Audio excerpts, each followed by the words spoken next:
ഒരിക്കൽ കൂടി പ്രിയപ്പെട്ട പ്രേക്ഷകർക്ക് രാവിലെയിലേക്ക് സ്വാഗതം. ഇനി നമ്മൾ പോകുന്നത് ഈ ദിവസം തുടങ്ങുമ്പോൾ അറിയേണ്ട പ്രധാനപ്പെട്ട വാർത്തകളിലേക്കാണ്. ഏറ്റവും പ്രധാനം ഡൽഹിയിലെ രാഷ്ട്രീയ ചർച്ചകളാണ്. ആരായിരിക്കും ഡൽഹിയുടെ പുതിയ മുഖ്യമന്ത്രി എന്ന ചർച്ചകൾ സജീവമായി കഴിഞ്ഞു. പലരുടെയും പേരുകൾ പറഞ്ഞു കേൾക്കുന്നുണ്ട്. അപ്പോഴും കേജ്രിവാളിനെ തോൽപ്പിച്ച പർവേഷ് ശർമ്മയ്ക്ക് കൂടുതൽ സാധ്യതകൾ പറഞ്ഞു കേൾക്കുന്നു. അങ്ങനെ വിശദമായി ഡൽഹിയിലെ രാഷ്ട്രീയ നീക്കങ്ങൾ പരിശോധിക്കാം. ഇന്നത്തെ മറ്റ് സംഭവ വികാസങ്ങൾ എന്തൊക്കെയാണെന്ന് അറിയാം. ആദ്യം തലക്കെട്ടുകൾ.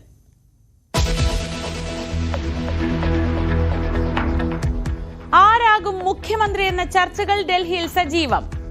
അരവിന്ദ് കെജ്രിവാളിനെ വീഴ്ത്തിയ പർവേഷ് സാഹിബ് വർമ്മയ്ക്ക് തന്നെ കൂടുതൽ സാധ്യത. വിജേന്ദർ ഗുപ്തയുടെയും മനോജ് തിവാരിയുടെയും പേരുകളും പരിഗണനയിൽ.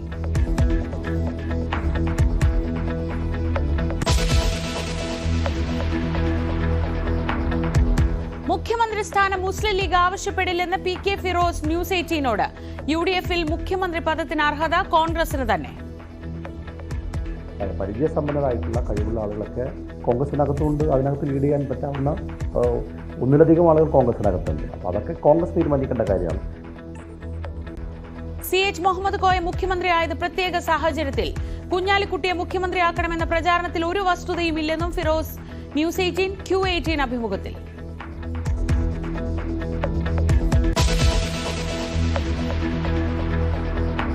തലസ്ഥാനത്ത് വലിയ രാഷ്ട്രീയ നീക്കവുമായി UDF. തിരുവനന്തപുരം നിയമസഭാ മണ്ഡലം CP ജോണിനെ ഇറക്കി പിടിക്കാൻ പദ്ധതി. സീറ്റിൽ കോൺഗ്രസ് വിട്ടുവീഴ്ച ചെയ്യുന്നത് 2.5 പതിറ്റാണ്ടിന് ശേഷം. മുൻപ് MV രാഘവൻ മത്സരിച്ച മണ്ഡലത്തിൽ പോരിനിറങ്ങാൻ തയ്യാറായി ജോണും.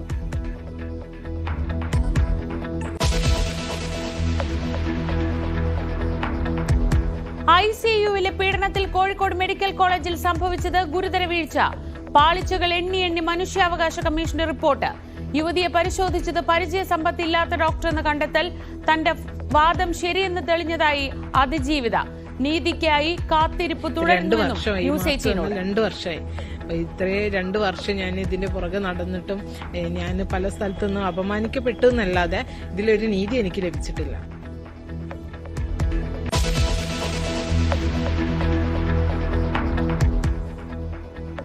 പാതിവില തട്ടിപ്പ് കേസിൽ അനന്തുവിന്റെ തെളിവെടുപ്പ് തുടരുന്നു.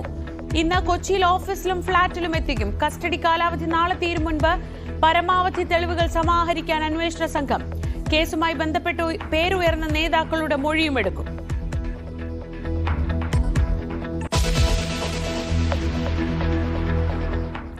ആരാകും ഡൽഹിയുടെ പുതിയ നായകൻ?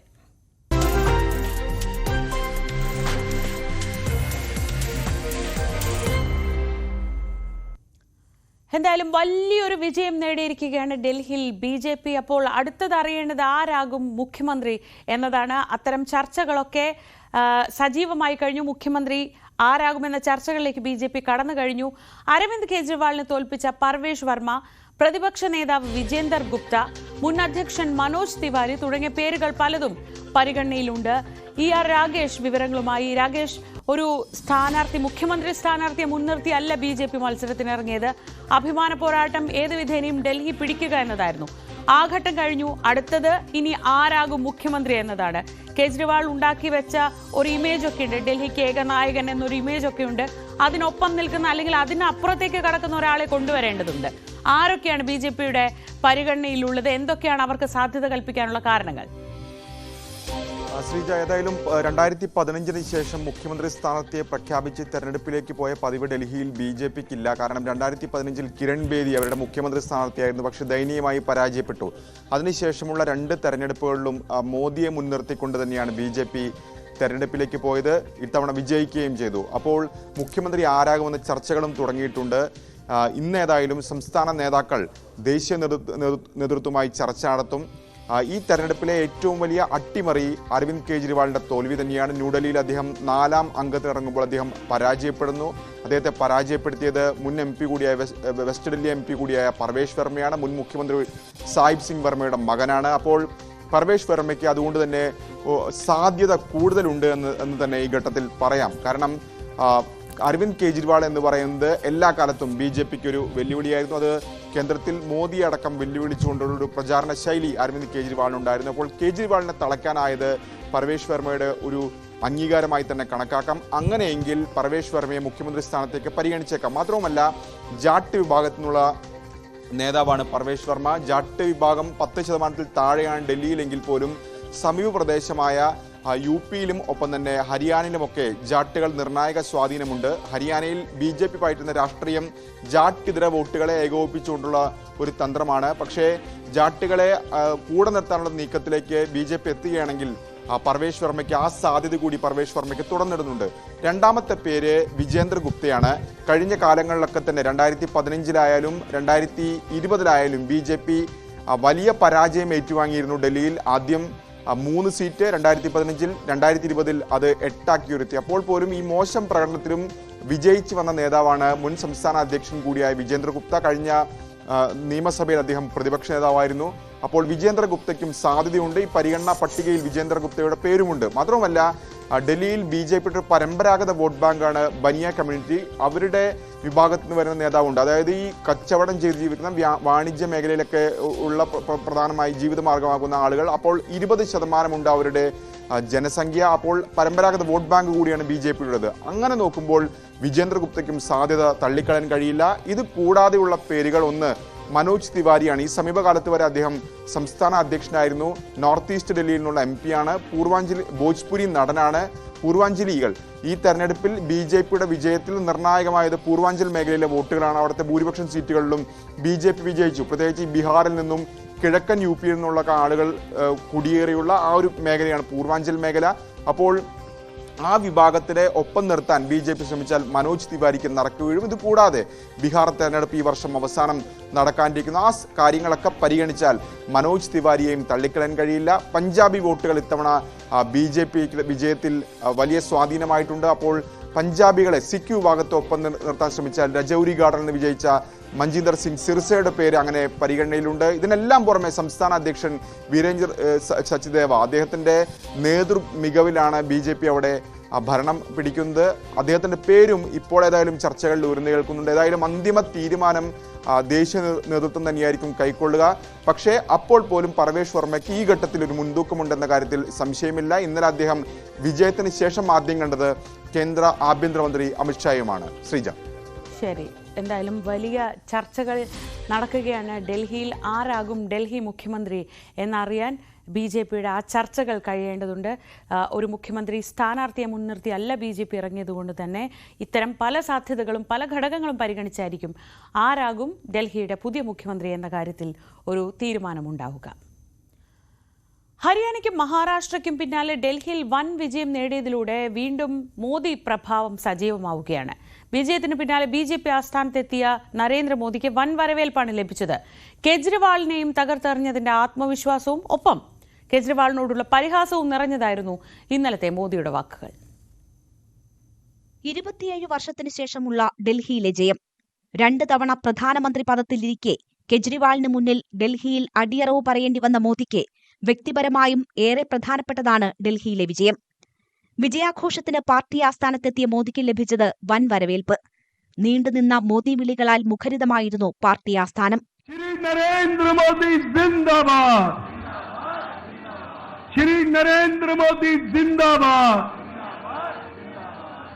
മോദിയുടെ വാക്കുകളിലും നിറഞ്ഞു നിന്നത് വിജയാഹ്ലാദം. മോദി ഗ്യാരണ്ടിയിൽ വിശ്വസിച്ച ജനങ്ങൾക്ക് നന്ദി പറഞ്ഞ മോദി ഡൽഹിയിലേത് സാധാരണ വിജയമല്ലെന്നും ഐതിഹാസിക വിജയമാണെന്നും അവകാശപ്പെട്ടു. साथियों, आज की ये ऐतिहासिक विजय है. ये सामान्य विजय नहीं है. दिल्ली के लोगों ने आपदा को बाहर कर दिया. एक दशक की आपदा से दिल्ली मुक्त हुई. സ്വതസിദ്ധമായ ശൈലിയിൽ ആപ്പിനെയും അരവിന്ദ് കെജ്രിവാളിനെയും പരിഹസിച്ചും പ്രഹരിച്ചും പ്രവർത്തകരെ മോദി ആവേശത്തിലാക്കി. ഷോർട്ട് കട്ടിലൂടെ വന്നവർക്ക് ഡൽഹി ഷോർട്ട് സർക്യൂട്ട് നൽകിയെന്ന് പറഞ്ഞ മോദി ഡൽഹി ദുരന്തമുക്തമായെന്നും പരിഹസിച്ചു. दिल्ली का मालिक होने का घमंड था, उनका सच से सामना हो भी गया.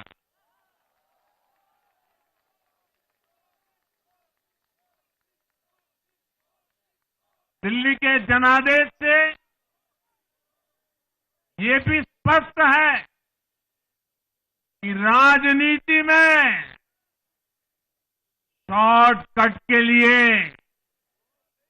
झूठ और फरेब के लिए कोई जगह नहीं है।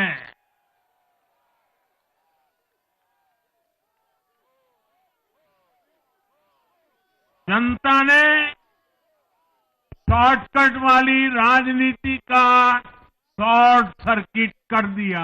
മൂന്നാമതും അധികാരത്തിലെത്തിയെങ്കിലും ബിജെപിക്ക് ഒറ്റയ്ക്ക് കേവല ഭൂരിപക്ഷം ലഭിക്കാത്തത് മോദി ഗ്യാരണ്ടി ക്യാമ്പയിന് മങ്ങലേൽപ്പിച്ചിരുന്നു. ഹരിയാനയിലും മഹാരാഷ്ട്രയിലും വിജയിക്കാനായത് നേട്ടമായി.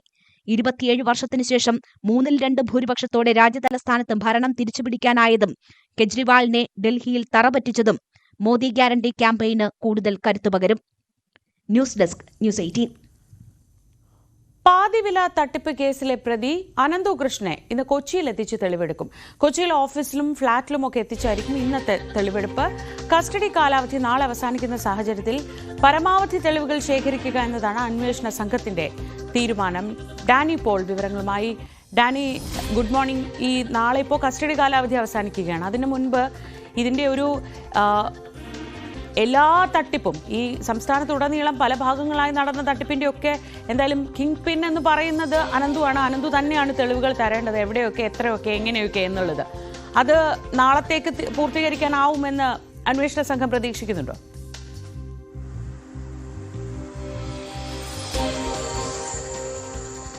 Suja, good morning.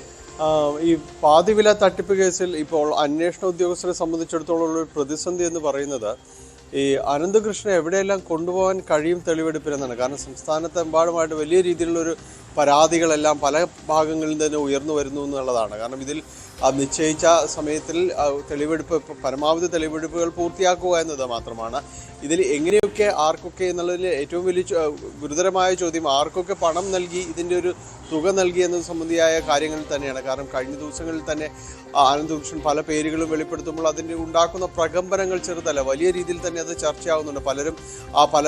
പലരും അതിനോട് പ്രതികരിച്ചവർ പല രീതിയിൽ തന്നെ അതിന് വ്യാഖ്യാനങ്ങൾ ഉണ്ടാക്കുന്നു എന്നെല്ലാം പറയുമ്പോൾ ഈ തട്ടിപ്പ് വലിയ രീതിയിൽ നടന്നു എന്നത് വാസ്തവമായൊരു കാര്യം തന്നെയാണ്. ഏതാണ്ട് 1000 കോടിയോളം രൂപയുടെ അടുത്ത് ഒരു ഇത് ലക്ഷ്യമിട്ടാണ് ഇവർ ഇറങ്ങിയത്, ഇയാൾ ഈ ഒരു രീതിയിലേക്ക് ഇറങ്ങിയതെന്ന് തന്നെയാണ് ആ പോലീസ് കണക്കുകൂട്ടുന്നത്. കാരണം അത്രമേൽ പരാതികൾ പലയിടങ്ങളിൽ നിന്നുമായിട്ട് തന്നെ ഉയരുന്നുണ്ട്.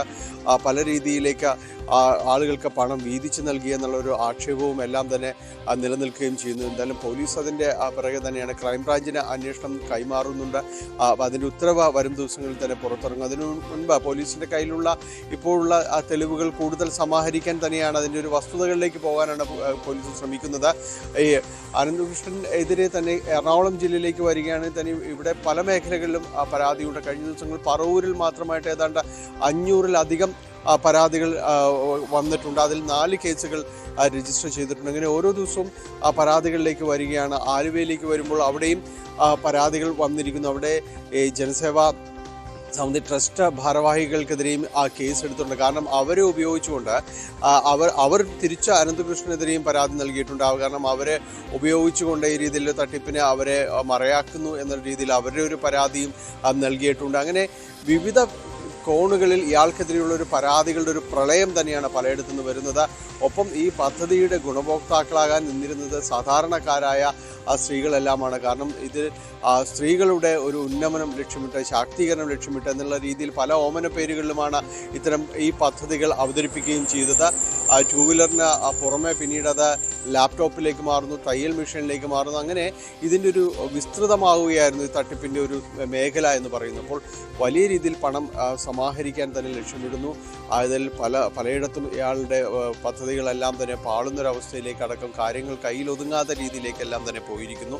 അപ്പോൾ അതിൻ്റെ ഒരു പൂർണ്ണത തിരയുകയാണ് പോലീസ് ഉള്ളത്. ഇന്നിപ്പോൾ കൊച്ചിയിലേക്ക് എത്തിക്കുമ്പോൾ കൊച്ചിയിലെ ഫ്ളാറ്റിലും അതോടൊപ്പം തന്നെ കൊച്ചിയിലെ ഓഫീസും കേന്ദ്രീകരിച്ച് തന്നെയാണ് പലതിനും ഇയാൾ രേഖകളടക്കം സൂക്ഷിച്ചിരുന്നു, പലർക്കും പണം നൽകിയതിൻ്റെ രേഖകൾ, അങ്ങനെ പല കാര്യങ്ങളുടെ കൃത്യമായ വിവരങ്ങൾ ഉണ്ടായിരുന്നു എന്നത് പോലീസിന് കുറച്ചുകൂടി എളുപ്പമാക്കുന്നുണ്ട് കാര്യങ്ങളെങ്കിലും. പക്ഷേ ഇതിൽ പണം നൽകിയവരെ മുഴുവനായിട്ട് തന്നെയും ചോദ്യം ചെയ്യേണ്ടി വരുമെന്നത് തന്നെയാണ്. കാരണം എങ്കിൽ മാത്രം ഇത് പൂർത്തിയാക്കാനായിട്ട് കഴിയുള്ളൂ. അതുകൊണ്ട് പെട്ടെന്ന് അവസാനിപ്പിക്കാൻ കഴിയുന്ന ഒരു അന്വേഷണത്തിൻ്റെ ഘട്ടത്തിലല്ല, അതിൻ്റെ ഒരു തുടക്കമേ ആയിട്ടുള്ളൂ. ഇനിയും ഏറെ മുന്നോട്ട് പോകാനുണ്ട്. ഈ പണം നൽകിയവർ തന്നെ ഇതിനോട് ഏത് രീതിയിൽ സഹകരിച്ചിരുന്നു എന്നതാണ്. ഒരു സ്ഥലത്ത് ഇതുപോലുള്ളൊരു പരിപാടി സംഘടിപ്പിക്കുമ്പോൾ ആ മേഖലയിൽ അറിയപ്പെടുന്ന എല്ലാവരെയും തന്നെ ഈ വേദിയിലേക്ക് കൊണ്ടുവരാൻ, അതിൽ എല്ലാ രാഷ്ട്രീയക്കാരും തന്നെ ചിലയിടങ്ങളിൽ പോലീസ് ഉദ്യോഗസ്ഥർ തന്നെ ഈ വേദിയിലേക്ക് എത്തിയതായിട്ടെല്ലാം തന്നെ പറയപ്പെടുന്നുണ്ട്. അപ്പോൾ ഇത്തരം കാര്യങ്ങൾ എന്തെങ്കിലും അറിഞ്ഞുകൊണ്ടാണോ ഇതിൽ വന്നത് എന്നതടക്കമുള്ള കാര്യങ്ങൾ ശേഖരിക്കേണ്ടതുണ്ട്. എന്തായാലും തെളിവെടുപ്പിൻ്റെ ഒരു ഘട്ടം പിന്നിടുകയാണ്. നാളെ കൂടിയ പോലീസ് കസ്റ്റഡിയിലുള്ളൂ. അതിനു മുൻപ് പരമാവധി തെളിവിലേക്ക് എത്താൻ തന്നെയാണ് പോലീസ് ഉദ്ദേശിക്കുന്നത്. ഇന്ന് കൊച്ചിയിലെ ഫ്ളാറ്റിലും അതോടൊപ്പം തന്നെ ഓഫീസിലും എത്തിച്ചാണ് തെളിവെടുപ്പ് നടത്തുവാൻ വേണ്ടി ലക്ഷ്യമിടുന്നത്. ഏതായാലും കേരളം കണ്ട മറ്റൊരു വലിയ തട്ടിപ്പിൻ്റെ കൂടി തുടക്കത്തിലേക്ക്, അതിൻ്റെ ഒരു വസ്തുതാപരമായ അതിൻ്റെ ഒരു കണക്കെടുപ്പിലേക്കാണ് യഥാർത്ഥത്തിൽ പോലീസ് കടന്നു ചെല്ലുന്നത്. ശ്രീജ, ഡാനി, പോലീസിന് യഥാർത്ഥത്തിൽ അതിൻ്റെ ഒരു ശരിക്കുമുള്ള വ്യാപ്തിയിലേക്ക് ഇറങ്ങി ചെല്ലാൻ കഴിഞ്ഞിട്ടുണ്ട്? കാരണം ഇപ്പോൾ നമുക്കറിയാവുന്നത് പരാതിയുമായി മുന്നോട്ട് വന്ന ആളുകളെ കുറിച്ച് മാത്രമാണ്. ഒരുപാട് പേർ ആ പരാതിയുമായി മുന്നോട്ട് വരാൻ കഴിയാത്തവരുണ്ട്, അല്ലെങ്കിൽ ഇത് കേരളത്തിൻ്റെ പല ഭാഗത്തും നടന്നിട്ടുണ്ട്. ഒരുപക്ഷെ ഇനി വരും ദിവസങ്ങളിലും ഇതിൽ കൂടുതൽ പരാതികൾ വന്നേക്കാം. പക്ഷേ ഇത് സംഘടിപ്പിച്ച ആളുകളെല്ലാം പറയുന്നത് ഞങ്ങൾക്കൊന്നും അറിയില്ല, അനന്തു കൃഷ്ണൻ്റെ വാക്ക് വിശ്വസിച്ചു എന്നതാണ്. അപ്പോൾ ഇതിൻ്റെ ഒരു യഥാർത്ഥ വ്യാപ്തി എത്രത്തോളം ഉണ്ട് എന്ന് കൃത്യമായൊരു തിരിച്ചറിവിലേക്ക് പോലീസ് എത്തുന്നുണ്ടോ?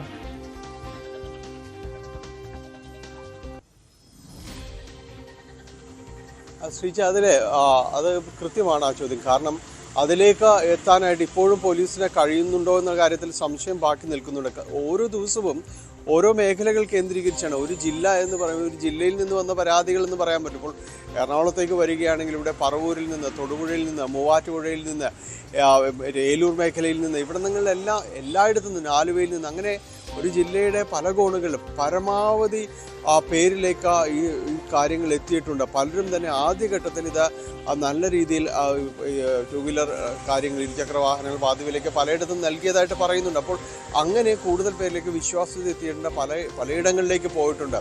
ഇതിൽ ശ്രീജ ചോദിച്ചതുപോലെ ഇതിൽ പരാതി നൽകിയവരെക്കാൾ കൂടുതൽ ഒരുപക്ഷെ നൽകാത്തവരായിരിക്കും എന്ന് തന്നെയാണ് പോലീസും പറയുന്നത്. ഇതിൽ ഇപ്പോഴും വിശ്വസിക്കുന്നവരുണ്ട്. കാരണം കസ്റ്റഡിയിലാകുമ്പോൾ പോലും ഇയാൾ ഈ വാട്സപ്പിൽ സന്ദേശം അയക്കുന്നു, ഗ്രൂപ്പുകളിൽ സന്ദേശിക്കുന്നു, പരാതിയുമായി പോയാൽ ഈ പദ്ധതി തന്നെ ഇനി മുന്നോട്ട് കൊണ്ടുപോകാൻ തനിക്ക് കഴിയില്ല, അല്ലെങ്കിൽ പണമെങ്കിലും തിരിച്ചു നൽകാൻ കഴിയുമെന്ന് പറയുമ്പോൾ അത് വിശ്വസിച്ച നിരവധി പാവങ്ങളുണ്ട്. അവർ ഇതുവരെയും ഇപ്പോഴും ആലോചിക്കുകയാണ്, ഈ പരാതി നൽകിയിട്ട് കാര്യമുണ്ടോ, പണം തിരിച്ചു നൽകാനുള്ള വഴിയല്ലേ ഇല്ലാതാകുന്നു എന്നെല്ലാം ആലോചിക്കുന്നവരുണ്ട്.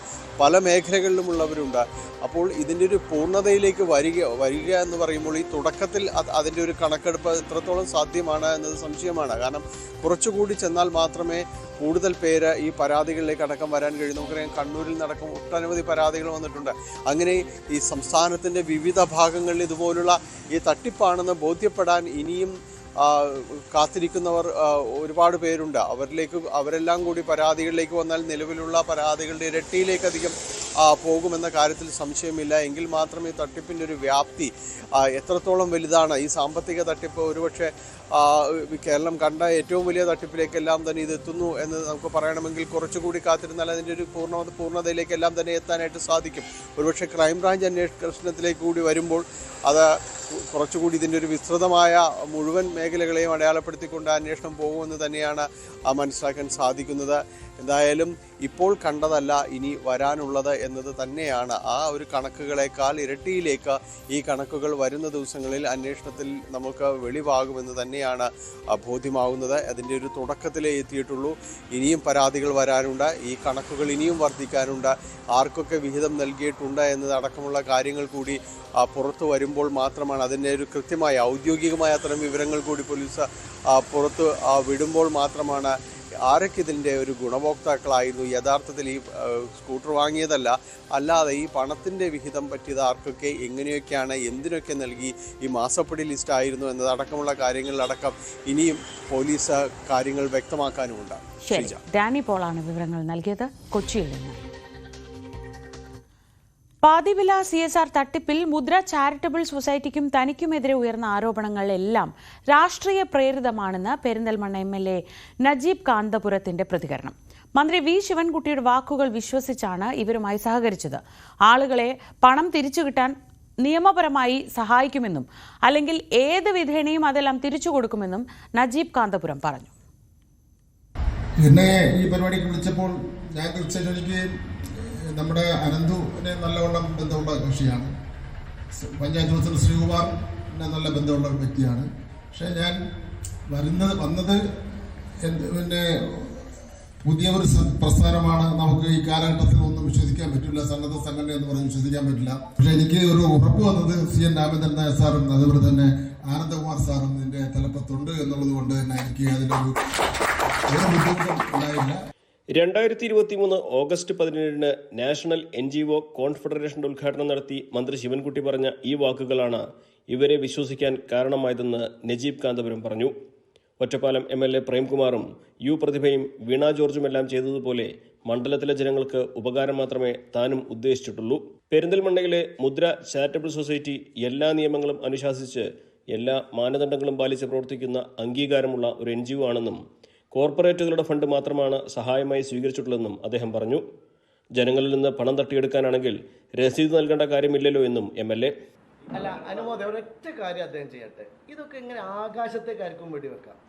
ഇവിടെ ഈ പൈസ തന്നതിൽ ഒരു കൊടുവള്ളി എന്നുള്ള ഒരാളുണ്ടെങ്കിൽ, കൊടുവള്ളിയിൽ നിന്ന് 1 ഉറുപ്പ്യ കിട്ടിയത് എനിക്ക് ഓർമ്മയില്ല, 1 രൂപ ഞാൻ പിരിക്കാൻ പോയിട്ടില്ല. ഞങ്ങൾ ഏറ്റവും കൂടുതൽ സമീപിക്കുന്നത് ഏറ്റവും ക്രെഡിബിലിറ്റിയുള്ള, കാരണം ഇതേ അബദ്ധം ഞങ്ങൾക്കും പെടും. ഏതെങ്കിലും ആരുടെങ്കിലും കയ്യിൽ നിന്ന് സംഭാവന വാങ്ങിയിട്ടല്ല ഞങ്ങളിത് നടത്തുന്നത്. ഏറ്റവും ബെസ്റ്റായിട്ടുള്ള കോർപ്പറേറ്റുകളുടെ അടുത്ത് നിന്ന് CSR ഫണ്ടാണ് ഞങ്ങൾ കൊണ്ടുവരുന്നത്.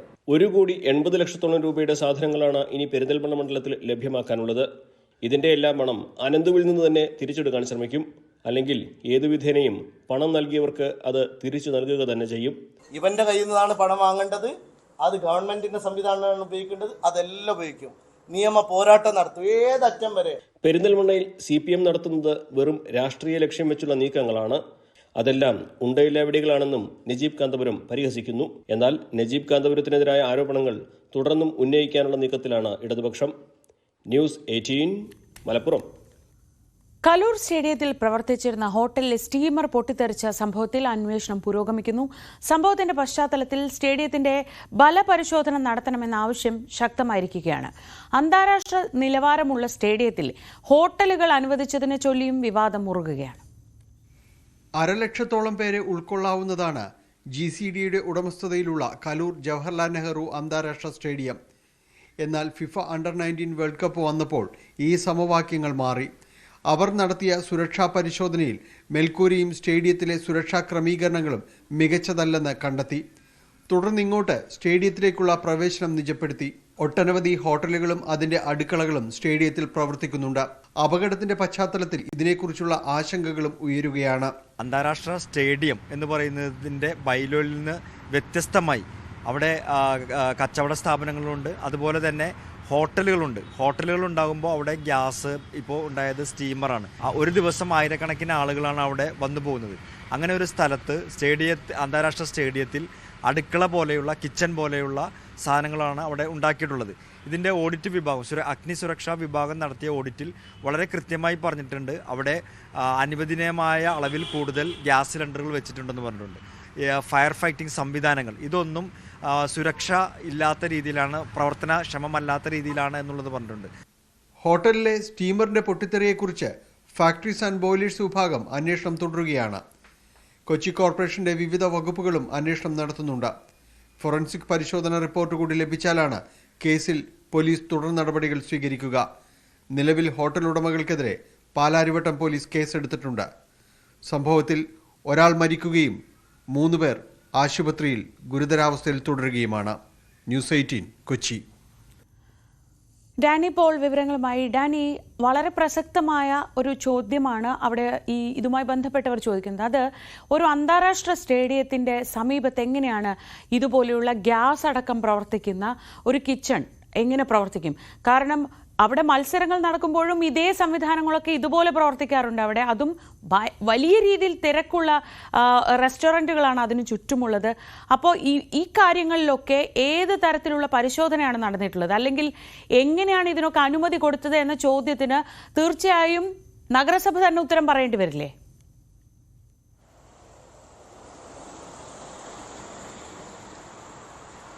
ശ്രീജ, ഇതിൽ സ്റ്റേഡിയത്തിൽ നേരത്തെയും തന്നെ ഈ കടമുറികൾ വാടകയ്ക്ക് കൊടുക്കുന്നത് സംബന്ധിയായ കാര്യങ്ങളിൽ വ്യക്തമായ മാനദണ്ഡങ്ങൾ വേണമെന്ന് പലതവണ ആവശ്യപ്പെട്ടുള്ളതാണ്. GCDയുടെ ഗ്രേറ്റർ കൊച്ചിൻ ഡെവലപ്മെൻറ്റ് അതോറിറ്റിയുടെ ഉടമസ്ഥയിലും അധികാരതയിലുമുള്ളതാണ് സ്റ്റേഡിയമെങ്കിൽ ഇത്തരം കാര്യങ്ങൾക്ക് അനുമതി അടക്കം നൽകുന്നത്, അത് നിരീക്ഷിക്കുന്നതിനെല്ലാം കൊച്ചിൻ കോർപ്പറേഷനാണ് അതിൽ കാര്യമായിട്ട് തന്നെ ഇടപെടേണ്ടതും കാര്യങ്ങൾ പരിശോധനകളെല്ലാം തന്നെ നടത്തേണ്ടതുമെല്ലാം തന്നെ ചെയ്യുന്നത്.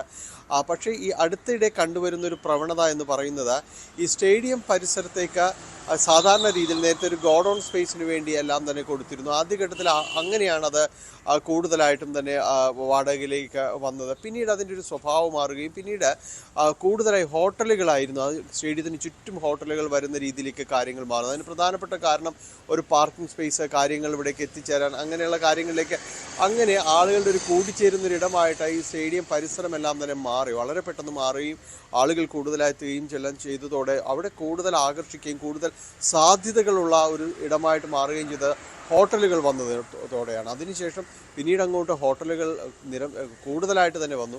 ഈ ഹോട്ടലുകൾ പലപ്പോഴും വാടകയ്ക്ക് നൽകുന്നത് ആദ്യഘട്ടത്തിൽ ഇത് വാടകയ്ക്ക് വാങ്ങിച്ചവർ പിന്നീട് വലിയ രീതിയിൽ വാടക കൂട്ടി അവർ മറിച്ച് വാടകയ്ക്ക് നൽകുന്നതാണ് പിന്നീടുള്ള കാര്യങ്ങൾ ഉണ്ടായിട്ടുള്ളതെന്നാണ് പലരും പറയുന്നത്. ഏതാണ്ട് ആ രീതിയിൽ തന്നെയാണ് കാര്യങ്ങളുള്ളത്. അപ്പോഴും ഈ ഹോട്ടലുകൾ ഏത് രീതിയിൽ പ്രവർത്തിക്കുന്നു, നേരത്തെ ആദ്യഘട്ടത്തിൽ അനുമതി നൽകുന്ന പലപ്പോഴും അവിടെ ഭക്ഷണം പാകം ചെയ്ത് കൊണ്ടുവന്നതിന് ശേഷം അവിടെ വിളമ്പുക എന്ന രീതിയിലായിരുന്നു പലപ്പോഴും ഉണ്ടായിരുന്നത്. പിന്നീട് അത് മാറുകയും അതിനകത്ത് അടുക്കള സംവിധാനങ്ങളോടുകൂടി തന്നെ വലിയ ഗ്യാസ് അടുപ്പുകളും കാര്യങ്ങൾ ഇപ്പോൾ തന്നെ സ്റ്റീമർ അടക്കം സംവിധാനങ്ങളിലേക്കെല്ലാം തന്നെ വരികയും ചെയ്തു എന്നാണ്. അപ്പോൾ ഇതിൻ്റെ ഒന്നും വ്യക്തമായ രീതിയിലൊരു പരിശോധനകളൊന്നും മാനദണ്ഡങ്ങൾ അനുസരിച്ച് അവിടെ ഉണ്ടായിരുന്നില്ല എന്ന് തന്നെയാണ്. നേരത്തെ ഫിഫ വേൾഡ് കപ്പ് അണ്ടർ-19 വിഭാഗം വേൾഡ് കപ്പ് അടക്കമുള്ള കാര്യങ്ങളെല്ലാം വരുമ്പോൾ അവിടെ കൃത്യമായിട്ട് അവർ പരിശോധന നടത്തുകയും അന്ന് വലിയ രീതിയിൽ അവർ ആശങ്ക അടയാളപ്പെടുത്തുകയും ചെയ്തൊരിടം കൂടിയാണ്. പിന്നീട് ഈ 50,000 കാണികളിൽ നിന്ന് പിന്നീട് കാണികളുടെ എണ്ണം കുറയ്ക്കുന്നൊരവസ്ഥയിലേക്ക് വന്നു. അതെല്ലാം തന്നെ ഉണ്ടായിരുന്നു. അപ്പോഴും ഈ ഹോട്ടലുകൾ പ്രവർത്തിക്കുന്നില്ല. അവർ പറയുന്നത് ഈ മത്സരങ്ങളുള്ള ദിവസങ്ങളിൽ ഹോട്ടലുകൾ അവരോട് അന്ന് പ്രവൃത്തി ദിനമായിരിക്കില്ല എന്നതടക്കമുള്ള കാര്യങ്ങൾ പറഞ്ഞിട്ടുണ്ട് എന്നതാണ് പറയുന്നത്. പക്ഷെ പലപ്പോഴും അതൊന്നും പാലിച്ച് മുന്നോട്ട് പോകാനായിട്ട് ആരും ശ്രദ്ധിക്കാറില്ല, അല്ലെങ്കിൽ ആരും മെനക്കെടാറില്ല എന്ന് തന്നെയാണ്. അതിൻ്റെ ഒരു ദുരന്തം അതെന്തായിരിക്കുമെന്നതിൻ്റെ ആദ്യ ചൂണ്ടുപലകയാണ് ഇപ്പോൾ സംഭവിച്ചിരിക്കുന്നത്. എന്തായാലും ഇതിൻ്റെ അടിസ്ഥാനത്തിൽ കഴിഞ്ഞ ദിവസങ്ങളിൽ കൊച്ചിൻ കോർപ്പറേഷനകത്തുമെല്ലാം തന്നെ വലിയ രീതിയിൽ ചർച്ച നടന്നു. ഇത് പരിശോധിക്കേണ്ടതാണ്. ഇതിനകത്തെ കാര്യങ്ങൾ ഏത് രീതിയിലാണ് ക്രമീകരിച്ചിരിക്കുന്നത്, എങ്ങനെയാണ് മുന്നോട്ട് പോകുന്നത് എന്നതടക്കമുള്ള കാര്യങ്ങൾ പരിശോധിക്കേണ്ടതാണ് എന്നത് പറഞ്ഞിട്ടുണ്ട്. അതിനനുസരിച്ച് ഇപ്പോൾ ഒരാവശ്യം ഈ സ്റ്റേഡിയത്തിന് ഏതെങ്കിലും രീതിയിലൊരു ബലക്ഷയം സംഭവിച്ചോ അത്തരം കാര്യങ്ങൾ കൂടി പരിശോധനയിലേക്ക് വരേണ്ടതില്ല. കാരണം വലിയ പൊട്ടിത്തെറിയാണ് ഉണ്ടായത്. അപ്പോൾ അത്തരം കാര്യങ്ങൾ പരിശോധിക്കണമെന്നത് പറയുന്നുണ്ട്. ഫോറൻസിക്, അതോടൊപ്പം തന്നെ പൊതുമരാമത്ത് വകുപ്പ്, GCDA, കൊച്ചിൻ കോർപ്പറേഷൻ ഇവരെല്ലാം ചേർന്നുള്ളൊരു പരിശോധനകളും കാര്യങ്ങളും എല്ലാം തന്നെ മുന്നോട്ട് പോകുന്നുണ്ട്. അപ്പോഴും ബാക്കി നിൽക്കുന്നൊരു ചോദ്യം, ഇവിടെ പ്രവർത്തിക്കുന്ന ഈ ഹോട്ടലുകൾക്ക് ഏത് രീതിയിലുള്ളൊരു ക്രമീകരണങ്ങൾ ഏർപ്പെടുത്താൻ കഴിയുമെന്നതാണ്. കാരണം ഒരു സുരക്ഷ എന്നത് വലിയ പ്രശ്നമായിട്ട് ഇതിൽ ഇപ്പോൾ തന്നെ ഉയർന്നു വന്നിട്ടുണ്ട്. ഇത് സ്റ്റേഡിയത്തിൻ്റെ ഒരു അവസ്ഥയെ ബാധിക്കും. ഇത്തരം ഈ സ്റ്റേഡിയം പരിസരത്ത് ഇങ്ങനെയൊരു ഹോട്ടലുകൾക്ക് ഈ രീതിയിൽ ഗ്യാസ് അടപ്പുകളും വലിയ സംവിധാനങ്ങളോടുകൂടി അവിടെ അനുമതി നൽകാവോ എന്നതടക്കമുള്ള കാര്യങ്ങളുണ്ട്. അതിൻ്റെ ഒരു മാനദണ്ഡങ്ങൾ കൃത്യമായി പരിശോധിക്കപ്പെടേണ്ടതുണ്ട്. അപ്പോൾ ഇതെല്ലാം ഒരു പൊതു ചർച്ചയിലേക്ക് വരും എന്ന് തന്നെയാണ് നമ്മൾ പ്രതീക്ഷിക്കുന്ന ഈ ഒരു അപകടത്തിൻ്റെ പശ്ചാത്തലത്തിൽ. ഏതായാലും ഇത് സംബന്ധിച്ചുള്ള പരിശോധന തുടരുകയാണ്. ഹോട്ടൽ ഉടമകൾക്കെതിരെ നിലവിൽ പാലാരിവട്ടം പോലീസ് കേസ് എടുത്തിട്ടുണ്ട്. പക്ഷേ അവർക്ക് ഈ റിപ്പോർട്ടുകൾ കൂടി വരേണ്ടതുണ്ട്. ഫോറൻസിക്കിൻ്റെ അടക്കമുള്ള ഒരു പരിശോധനാ ഫലം കൂടി വരേണ്ടതുണ്ട്. അതിനാൽ മാത്രമേ ഏതെല്ലാം വകുപ്പ് കാര്യങ്ങൾ എന്ന കാര്യങ്ങളിൽ ഒരു തീരുമാനമെടുത്തുകൊണ്ട് മുന്നോട്ട് പോകാൻ കഴിയൂ. ഒരാളാണ് ഇതര സംസ്ഥാന തൊഴിലാളിയായ ഒരാൾ അപകടത്തിൽ മരിച്ചിട്ടുണ്ട്. 4 പേർ ആശുപത്രിയിലുണ്ട്. അതിൽ നാഗാലാൻഡ് സ്വദേശി ആശുപത്രിയിൽ കഴിഞ്ഞ നാഗാലാൻഡ് സ്വദേശിയുടെ നില അതീവ ഗുരുതരമായി തുടരുകയാണ്. അപകടത്തിൽ പരിക്കേറ്റ് ചികിത്സയിലുള്ള 4 പേരും ഇതര സംസ്ഥാന തൊഴിലാളികളാണ്. 2 പേർ നാഗാലാൻഡ് സ്വദേശികളും, ഒരാൾ ഒഡീഷ സ്വദേശിയും, ഒരാൾ അസം സ്വദേശിയുമാണ്. എന്തായാലും ഒരാളുടെ നില അതീവ ഗുരുതരമായി തന്നെ തുടരുന്നു എന്ന് തന്നെയാണ് നമുക്ക് മനസ്സിലാക്കാൻ സാധിക്കുന്നത്. ഈ വിഷയത്തിൽ വലിയ രീതിയിലുള്ള ഒരു ഇടപെടലുകളടക്കം പരിശോധനകളടക്കം ഉണ്ടാകേണ്ടതാണ്. അത് ഒരു സുരക്ഷാ ഓഡിറ്റിംഗ് എന്ന രീതിയിലേക്കെല്ലാം തന്നെ നീങ്ങണമെന്ന് കൊച്ചി കോർപ്പറേഷൻ കൗൺസിലിൽ പ്രതിപക്ഷം ആവശ്യപ്പെട്ടിട്ടുണ്ട്. വലിയ ചർച്ചകളിലേക്ക് ഇത് വഴി തുറന്നേക്കാം. ഡാനി പോളാണ് വിവരങ്ങൾ നൽകിയത് വിശദമായി കൊച്ചിയിൽ നിന്ന്. കോഴിക്കോട് മെഡിക്കൽ കോളേജിൽ ICUവിൽ രോഗിയായ യുവതിയെ ജീവനക്കാരൻ പീഡിപ്പിച്ച കേസ് വലിയ വിവാദമായിരുന്നു. ആ കേസിൽ നീതി തേടി അതിജീവിത 2 വർഷത്തോളമായി അവരുടെ യാത്ര തുടരുകയാണ്. ആ കേസിൽ വളരെ പ്രസക്തമായ ചില റിപ്പോർട്ടുകൾ ഇപ്പോൾ വരികയാണ്. അതിജീവിതയെ അന്ന് വൈദ്യപരിശോധനയ്ക്ക് വിധേയമാക്കിയതിൽ കോഴിക്കോട് മെഡിക്കൽ കോളേജ് അധികൃതർക്ക് വീഴ്ച പറ്റിയെന്നാണ് മനുഷ്യാവകാശ കമ്മീഷന്റെ അന്വേഷണ റിപ്പോർട്ടിൽ പറയുന്നത്. ഇത്രയേറെ ഗൗരവമുള്ളൊരു കേസായിട്ടും പരിചയസമ്പന്നയല്ലാത്ത ഡോക്ടറെ കൊണ്ടാണ് വൈദ്യപരിശോധന നടത്തിയതെന്ന് മനുഷ്യാവകാശ കമ്മീഷൻ അന്വേഷണ വിഭാഗത്തിന്റെ റിപ്പോർട്ടിൽ പറയുന്നു. കേസിൽ താൻ ഉന്നയിച്ച കാര്യങ്ങൾ ഈ റിപ്പോർട്ടിലൂടെ ശരിവെക്കപ്പെട്ടിരിക്കുകയാണെന്ന് അതിജീവിത ന്യൂസ് 18നോട് പറഞ്ഞു. അതിജീവിത MS അനീഷ് കുമാറുമായി സംസാരിക്കുന്നു. ഏറെ വിവാദമായി മാറിയ കോഴിക്കോട് മെഡിക്കൽ കോളേജ് ICU പീഡന കേസിൽ നേരത്തെ പോലീസ് നടത്തിയ അന്വേഷണത്തിന്റെ ഭാഗമായി കണ്ടെത്തിയ കണ്ടെത്തലുകളും ഇപ്പോൾ അതിജീവിതയുടെ പരാതിയുടെ അടിസ്ഥാനത്തിൽ മനുഷ്യാവകാശ കമ്മീഷൻ ഉദ്യോഗസ്ഥർ നടത്തിയ കണ്ടെത്തലുകളും ഏതാണ്ട് ഒരേ രീതിയിലേക്ക് തന്നെ വന്നിരിക്കുന്നു. അതിജീവിത ഉന്നയിച്ച പരാതികൾ ഏതാണ്ട് യഥാർത്ഥമെന്നുള്ള ഒരു തെളിവിലേക്ക് തന്നെ കാര്യങ്ങൾ നീങ്ങുന്നു. പക്ഷേ അപ്പോഴും കൃത്യമായ ഒരു നടപടിയിലേക്ക് സർക്കാർ തലത്തിൽ നീങ്ങുന്നുമില്ല. എന്തായാലും പുതിയ മനുഷ്യാവകാശ കമ്മീഷന്റെ കണ്ടെത്തലുകളുടെ പശ്ചാത്തലത്തിൽ നമുക്കൊപ്പം അതിജീവിതയുണ്ട്. ഇപ്പോൾ എന്താണ് പുതിയ കണ്ടെത്തലായി?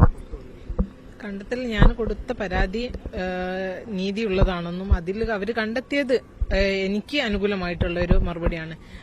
അവരുടെ ഭാഗത്ത് നിന്ന് ഡോക്ടർ പ്രീതിയുടെ ഭാഗത്ത് നിന്ന് വീഴ്ച ഉണ്ടെന്നും അതുപോലെ ഇങ്ങനെ ഒരു കേസ് അവര് അത്രയും നിസ്സാരമാക്കി കളഞ്ഞു. ഇത്ര ഒരു കേസ് ഇതുവരെ നടന്നിട്ടില്ലല്ലോ. ഒരു ICU പീഡനം എന്ന് പറഞ്ഞാല് അങ്ങനെ നടക്കാൻ പാടില്ലാത്തതാണ്.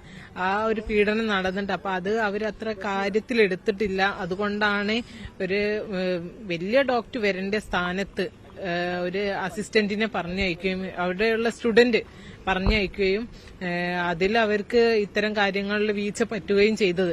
പക്ഷെ അതിലൊന്നും ഇവരൊരു നടപടി എടുക്കുന്നത്, അതിനൊക്കെ ഒരുപാട് ഞാൻ പരാതി കൊടുത്തിട്ടുള്ളതാണ്. പക്ഷെ അതിലൊന്നും ഇതുവരെ ഒരു നടപടി എടുത്തിട്ടില്ല. അപ്പം സർക്കാർ അതിജീവിതകളോട് കാണിക്കുന്നത് വളരെ ഒരു നീതികേടായിട്ടാണ് കാണുന്നത്. എന്തൊക്കെയായിരുന്നു ഈ ഡോക്ടർക്കെതിരെ പ്രതിക്കെതിരെ പറഞ്ഞ പരാതികൾ? ഡോക്ടർ എന്റെ ശരീരത്തിൽ ബ്ലഡിന്റെ അംശങ്ങൾ ഉണ്ടായിട്ടും മുറിവുകൾ ഉണ്ടായിട്ടും അതൊന്നും കണ്ടിട്ടില്ല. അവര് പറഞ്ഞത് ഇങ്ങനെ ഒരു പീഡനം നടന്നതായിട്ട് ഇല്ല എന്നുള്ളതാണ് റിപ്പോർട്ടിൽ പറയുന്നത്.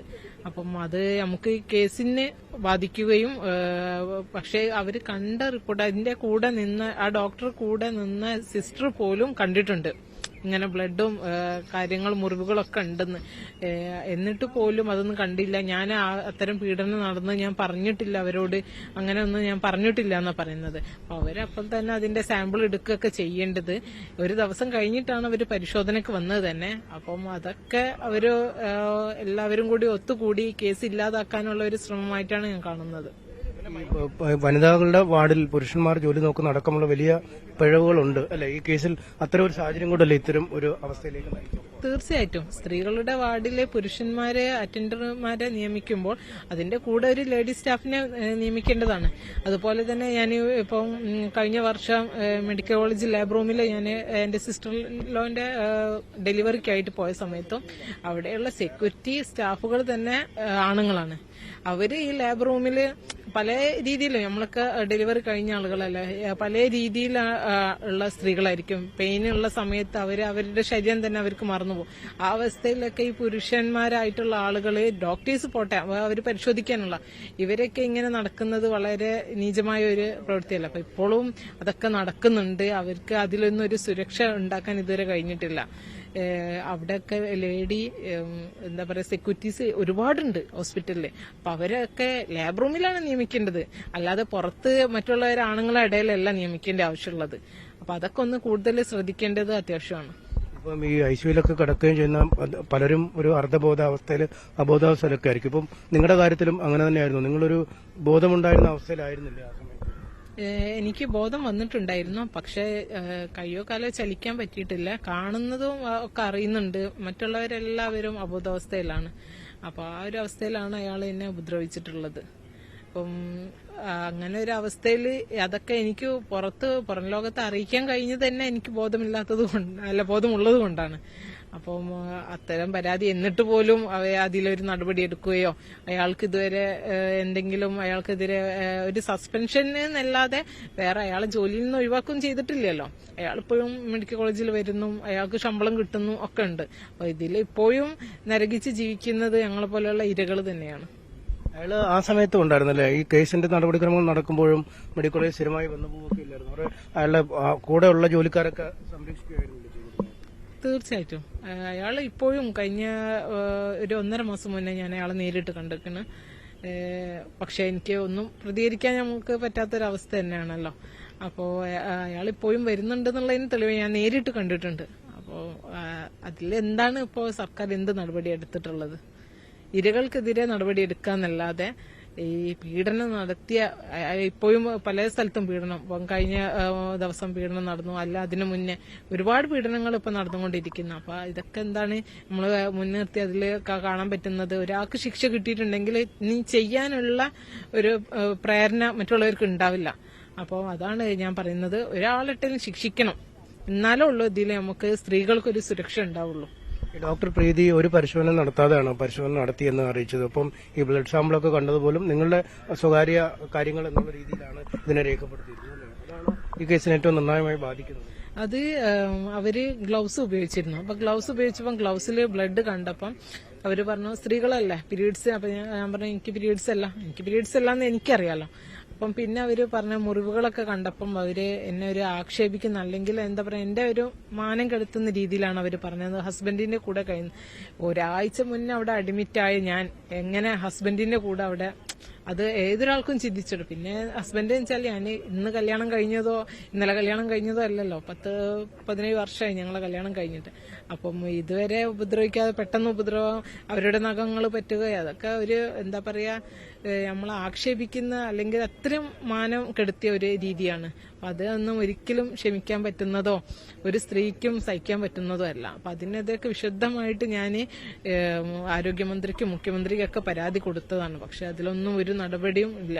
പിന്നെയും ഞങ്ങളെ ആക്ഷേപിക്കാനായിട്ടാണ് ഈ അതിജീവിതകൾ എന്ന് പറഞ്ഞ് മുന്നിലേക്ക് വരുന്നത് തന്നെ ഞങ്ങളെ ആക്ഷേപിക്കാനായിട്ടാണ്. ഈ ആരോഗ്യമന്ത്രി ഒരു വനിതയാണ്, അതുകൊണ്ട് കുറച്ച് പ്രതീക്ഷ കൂടിയായിരിക്കും അല്ലേ ആദ്യഘട്ടത്തിൽ ഇതിനൊരു തീരുമാനത്തിലേക്ക് എത്തും, അങ്ങനൊരു ഉണ്ടായിരുന്നു? തീർച്ചയായിട്ടും അവര് അതിൽ ചാനൽ അവതാരികയായ സമയത്ത് ഞങ്ങൾക്കൊക്കെ ഒരു സ്ത്രീകൾക്കൊക്കെ പൊതുവെ ഒരു പ്രതീക്ഷ ഉണ്ടായിരുന്നു. ഇവരൊക്കെ ഞങ്ങളൊരു സ്ഥാനത്തിലേക്ക് എത്തുമ്പോൾ വളരെയധികം ഞങ്ങൾക്കൊക്കെ സ്ത്രീകൾക്ക് സപ്പോർട്ട് ഉണ്ടാവും. അങ്ങനെയായിരുന്നു അവരുടെ ഒരു പ്രവർത്തനങ്ങളൊക്കെ അങ്ങനെയായിരുന്നു, അത്തരം സംസാരങ്ങളും. പക്ഷെ ഇങ്ങോട്ട് എത്തിയ സമയത്ത് അല്ലെങ്കിൽ ആ ഒരു പൊസിഷനിൽ എത്തിയ സമയത്ത് അവരൊന്നും ചെയ്യുന്നില്ല. സ്ത്രീകൾക്കായിട്ട് ഒരു പ്രവൃത്തിയും ചെയ്തിട്ടുണ്ടെങ്കിൽ ഇതിനൊക്കെ ഒരു നടപടി എത്രയും പെട്ടെന്നുണ്ടാവുമായിരുന്നു. ഇത് 2 വർഷമായി, ഈ മാർച്ച് വന്നാൽ 2 വർഷമായി. അപ്പൊ ഇത്രയും 2 വർഷം ഞാൻ ഇതിന്റെ പുറകെ നടന്നിട്ടും ഞാൻ പല സ്ഥലത്തുനിന്നും അപമാനിക്കപ്പെട്ടു എന്നല്ലാതെ ഇതിലൊരു നീതി എനിക്ക് ലഭിച്ചിട്ടില്ല. ഈ നിയമസഹായവുമായി ഒപ്പമുള്ള പൊതുപ്രവർത്തകൻ നൌഷാദും കൂടെ ഉണ്ട്. ചില നിർദ്ദേശങ്ങൾ കൂടി മനുഷ്യാവകാശ കമ്മീഷൻ നൽകുന്നുണ്ടല്ലോ ഈ വനിതകളുടെ മുറിയിലുമായി ബന്ധപ്പെട്ടും ഈ ഡോക്ടർമാർ ഇത്തരമൊരു ലൈംഗിക പീഡനങ്ങളുമായി ബന്ധപ്പെട്ട കേസുകൾ വരുമ്പോഴൊക്കെ ചെയ്യുന്നത്. അതിലെ മനുഷ്യാവകാശ കമ്മീഷൻ പോലീസിംഗ് ഡിവൈഎസ്പിയുടെ കണ്ടെത്തൽ എന്താന്ന് വെച്ചാൽ, ഇവിടെ ഈ ഇത്രയും ഗുരുതരമായ ഒരു സംഭവം മെഡിക്കൽ കോളേജിൽ നടന്നിട്ട് അതിന്റെ ഉത്തരവാദിത്തപ്പെട്ട ആളുകൾ അത് ഗൌരവത്തിലെടുത്തില്ല, അവർക്ക് വീഴ്ച പറ്റി എന്നുള്ളതും, അതുപോലെ തന്നെ ഒരു പരിചയവുമില്ലാത്ത ഇത്തരം കേസുകൾ നോക്കാൻ ഒരു പരിചയവുമില്ലാത്ത ഒരാളെ ഇത് അന്വേഷിക്കാനും ഇവരുടെ മൊഴി എടുക്കാനും വിട്ടു എന്നുള്ളത് കണ്ടെത്തിയിട്ടുണ്ട്. അതുപോലെ തന്നെ അതിനനുകൂലമായിട്ട് അത് കമ്മീഷൻ കാര്യങ്ങൾ മനസ്സിലാക്കിയതിനു ശേഷം ഒരുപാട് നിർദ്ദേശങ്ങൾ വെച്ചിട്ടുണ്ട്. സ്ത്രീകളുടെ വാർഡില് സ്ത്രീകളെ ബൈസ്റ്റാൻഡറെ ഇതിന്റെ കൂടെ നിർത്താനുള്ള സാഹചര്യം ഒരുക്കണമെന്നും, ഇത്തരത്തിലുള്ള പരിശോധന നടത്തുന്ന സമയത്ത് ഇവരുടെ ബന്ധുക്കളെ അരികിൽ നിർത്തണമെന്നും അതുപോലെ തന്നെ ആരാണോ പരിശോധന നടത്തുന്നത് കൂടെയുള്ള ആളുകൾ ആരൊക്കെയാണ് എന്നുള്ളത് രജിസ്റ്ററിൽ നോട്ട് ചെയ്യണം എന്നൊക്കെയാണ് ഇപ്പോൾ നിർദ്ദേശം വച്ചിട്ടുള്ളത്. ഇതിലൊരു വിഷയം എന്താ വെച്ചിട്ടുണ്ടെങ്കിൽ ഈ ഡോക്ടർ KV പ്രീതി ഗൈനക്കോളജിസ്റ്റിനെ രക്ഷിക്കാൻ വേണ്ടി ഗവൺമെന്റ് തലത്തിലും അതല്ലെങ്കിൽ മെഡിക്കൽ കോളേജ് തലത്തിലും ഉന്നത തലത്തിലുള്ള ആളുകൾ കളിക്കുകയാണ് എന്ന് ഞങ്ങൾ മനസ്സിലാക്കുന്നത്. കാരണം എന്താ വെച്ചിട്ടുണ്ടെങ്കിൽ അവരുടെ കൂടെ ഫാത്തിമ ബാനു എന്ന് പറയുന്ന ഒരു ഡോക്ടർ ഉണ്ട് എന്നാ പറയുന്നത്. പക്ഷെ അവരെ ഒരാളും ഇതുവരെ കണ്ടിട്ടില്ല, അവരെ ആരും കണ്ടിട്ടില്ല.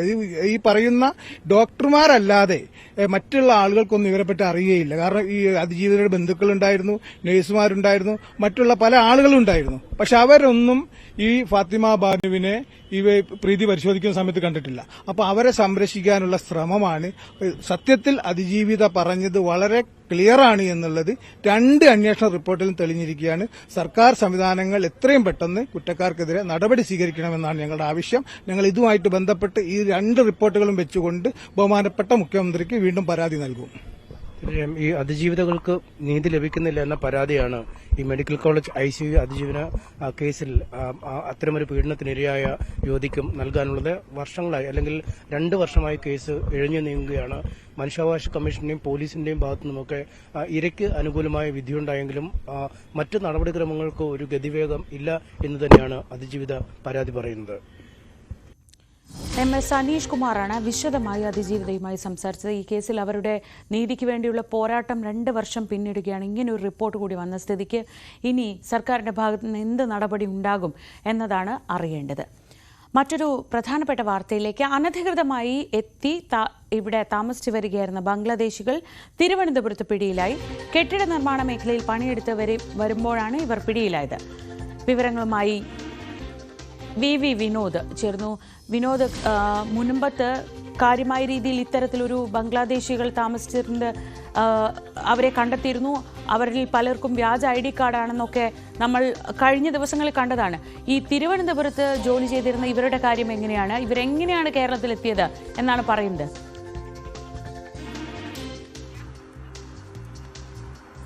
ശ്രീജ, അനധികൃത കുടിയേറ്റം എന്നതിനപ്പുറത്തേക്ക് ഈ ക്രിമിനൽ കേസുകളിൽ ഉൾപ്പെടുന്നു എന്ന വിവരം നേരത്തെ തന്നെ ഉണ്ടായിരുന്നു. അത് രാജ്യത്തെ സംബന്ധിച്ച് തന്നെ വലിയ ആശങ്ക ഉണ്ടാക്കുന്ന ഒരു കാര്യമാണ്. കാരണം ഈ കുടിയേറ്റം എന്നതിനപ്പുറത്തേക്ക് ഇവരുടെ ഒരു ക്രിമിനൽ പശ്ചാത്തലം പലപ്പോഴും കേസുകളിൽ ഉൾപ്പെടുമ്പോഴാണ് ഇവരുടെ ID കാർഡും മറ്റും പരിശോധിക്കുമ്പോൾ പലരും ഇന്ത്യക്കാരല്ല എന്ന വിവരം പുറത്തുവരുന്നത്. ഇപ്പോൾ 3 ബംഗ്ലാദേശികളെയാണ് പിടികൂടിയിട്ടുള്ളത്. കഴിഞ്ഞ ദിവസം വട്ടിയൂർക്കാവ് പോലീസാണ് ഇവരെ പിടികൂടിയത്.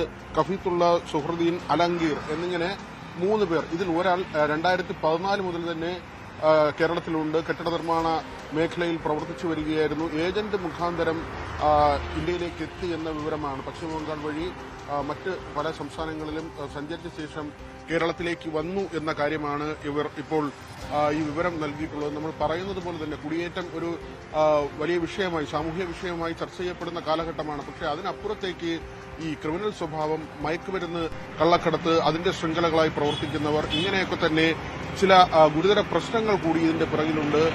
കഴിഞ്ഞ ദിവസവും വർക്കലയിൽ, മുനമ്പത്ത് ശ്രീജ പറഞ്ഞതുപോലെ തന്നെ അതിനപ്പുറത്ത് ഇന്നലെ വർക്കലയിൽ 9ാം ക്ലാസ്സുകാരിയായ വിദ്യാർത്ഥി ബസ്സിൽ സഞ്ചരിക്കുമ്പോൾ ദൃശ്യങ്ങൾ പകർത്തിയത് അതും ഒരു അന്യസംസ്ഥാനത്ത് നിന്നുള്ള ആളായിരുന്നു. പലപ്പോഴും ഇവരുടെ വിശദാംശങ്ങൾ, ഇവരുടെ രേഖകളൊക്കെ തന്നെ പോലീസ് സ്റ്റേഷനുകളിൽ സൂക്ഷിക്കേണ്ടതുണ്ട്. വാടകയ്ക്ക് നൽകുന്നവർ ആ വിവരം പോലീസിനെ അറിയിക്കണം. പക്ഷെ ഇതൊന്നും തന്നെ കൃത്യമായി നടക്കുന്നില്ല. കേരളത്തിൽ ഏതാണ്ട് 15 ലക്ഷത്തോളം അന്യസംസ്ഥാന തൊഴിലാളികൾ ഉണ്ട് എന്നതാണ് കണക്ക്. ഇതിൽ തന്നെ പലരും ബംഗ്ലാദേശിൽ നിന്നോ മറ്റിടങ്ങളിൽ നിന്നോ ഉള്ള ആളുകളാണ്. ഇവർ വ്യാജ ID കാർഡാണ് ഉപയോഗിക്കുന്നത്. അതുതന്നെയാണ് ഇതിന്റെ ഒരു അപകട സാധ്യത, അല്ലെങ്കിൽ ഇതിന്റെ ഒരു ഗുരുതര സ്ഥിതി എന്ന് പറയേണ്ടത്. ഏജന്റുമാർ മുഖാന്തരമാണ് ഇവർ രാജ്യം കടക്കുന്നത്. പലപ്പോഴും അവിടെ ഈ തുകകൾ നൽകുകയും ഇന്ത്യയിലുള്ള രേഖകൾ, അതെന്ന് തോന്നിപ്പിക്കുന്ന തരത്തിലുള്ള രേഖകൾ ഇവർ ഇങ്ങനെ രാജ്യം കടന്നു വരുമ്പോൾ തന്നെ കൈമാറുകയും ചെയ്യുന്നു. കൃത്യമായ പരിശോധനകളും പലയിടങ്ങളിലും ഉണ്ടാകാതെ പോകുന്നു. ഈ ബോർഡർ ഫോഴ്സുകളൊക്കെ ഉണ്ട്, ബോർഡർ സെക്യൂരിറ്റി ഫോഴ്സിന്റെയൊക്കെ പരിശോധന എല്ലാ ഇടങ്ങളിലും കാര്യക്ഷമമായി നടക്കുന്നില്ല. അത്തരം കാര്യങ്ങളെല്ലാം തന്നെ ഇതിന് വളം വെച്ചു കൊടുക്കുന്നതാണ്. ഏതായിരുന്നാലും ഇങ്ങനെ എത്തുന്ന ആളുകൾ ഏത് തരക്കാരാണ്? പൊതുവിൽ നമ്മുടെ നാട്ടിലുള്ള ആളുകളുടെ ജീവനും സ്വത്തിനും ഭീഷണിയാകുന്ന തരത്തിലുള്ള പെരുമാറ്റങ്ങൾ ഇവരുടെ ഭാഗത്തു നിന്നുണ്ടാകുന്നു. പലപ്പോഴും വ്യാജ ID കാർഡ് ഉപയോഗിച്ച് നടക്കുന്നത് കൊണ്ട് തന്നെ ഇവർ കുറച്ചുകൂടി ഇവരുടെ ഈ ക്രിമിനൽ ആക്ടിവിറ്റിയിൽ കുറച്ചുകൂടി സുരക്ഷിതരാവുകയോ അവരുടെ യഥാർത്ഥ ഐഡന്റിറ്റി വെളിപ്പെടുത്താതെ ഇത്തരം കാര്യങ്ങളിൽ ഇടപെടുകയോ ചെയ്യും. പിന്നീട് ഈ കുറ്റകൃത്യം നടത്തിയ ശേഷം കടന്നു കളയുന്ന രീതിയുമുണ്ട്. ഏതായിരുന്നാലും 3 പേരെയാണ് പോലീസ് പിടികൂടിയിട്ടുള്ളത്. സ്പെഷ്യൽ ബ്രാഞ്ചിന്റെ വിവരമനുസരിച്ചാണ് ഇവരെ നെട്ടയത്ത് നിന്ന് പിടികൂടിയത്. ഇവരെ തിരിച്ച് അവരുടെ നാട്ടിലേക്ക് അയക്കുന്നതുമായി ബന്ധപ്പെട്ട നടപടികൾ പോലീസ് സ്വീകരിക്കും. ശ്രീജ, വിനോദാണ് വിവരങ്ങൾ നൽകിയത്. തിരുവനന്തപുരത്ത് 3 ബംഗ്ലാദേശ് പൗരന്മാരാണ് പിടിയിലായത്. ഇവർ വ്യാജ ID കാർഡുകളുമായാണ് ഇവിടെ നിന്നത്. ഇന്ത്യയിലേക്ക് ഒരു ഏജന്റ് മുഖാന്തരം എത്തിയെന്നാണ് ഇവരുടെ മൊഴി. ഇനി രാഷ്ട്രീയമായി വലിയ ചലനങ്ങൾ ഉണ്ടാക്കാൻ സാധ്യതയുള്ള ഒരു റിപ്പോർട്ടിലേക്കാണ് പോകുന്നത്. തിരുവനന്തപുരം നിയമസഭാ മണ്ഡലം CMPക്ക് വിട്ടു നൽകാൻ കോൺഗ്രസിൽ ആലോചന. CMP ജനറൽ സെക്രട്ടറി CP ജോണിന് വേണ്ടിയാണ് കോൺഗ്രസ് ഇങ്ങനൊരു വിട്ടുവീഴ്ചയ്ക്ക് തയ്യാറാവുന്നത്. ശക്തമായ സ്വാധീനമുള്ള മണ്ഡലത്തിൽ കോൺഗ്രസ് മത്സരിക്കാതെ മാറി നിൽക്കുന്നത് 2.5 പതിറ്റാണ്ടിന് ശേഷമാകും. News 18 exclusive. 2001 MV രാഘവന് വേണ്ടിയായിരുന്നു അന്നത്തെ തിരുവനന്തപുരം വെസ്റ്റിൽ കോൺഗ്രസിന്റെ ത്യാഗം. 8381 വോട്ടിന് ജയിച്ച MVR ആന്റണി മന്ത്രിസഭയിലുമെത്തി. MV രാഘവന്റെ അവസാന തെരഞ്ഞെടുപ്പ് വിജയമായിരുന്നു അത്. CMP രൂപീകരണം മുതൽ UDFൽ ഉറച്ചു നിൽക്കുന്ന CP ജോൺ മുന്നണിയുടെ ഭൗതിക മുഖം കൂടിയാണ്. പ്രകടന പത്രിക തയ്യാറാക്കലായാലും സാമൂഹിക രാഷ്ട്രീയ വിഷയങ്ങളിലെ പഠനമായാലും CP ജോൺ മുന്നിലുണ്ടാകും. നീണ്ടകാലത്തെ മുന്നണി ബന്ധത്തിനിടയിൽ ഒരിക്കൽ പോലും നേതൃത്വവുമായി തെറ്റിയിട്ടുമില്ല. ഇത്രയേറെ കൂറ് മുന്നണിയോട് പുലർത്തുന്ന ജോണിനെ നിയമസഭയിലേക്ക് എത്തിക്കാനാകാത്തത് മുന്നണി നേതാക്കളുടെ സ്വകാര്യ ദുഃഖം കൂടിയാണ്.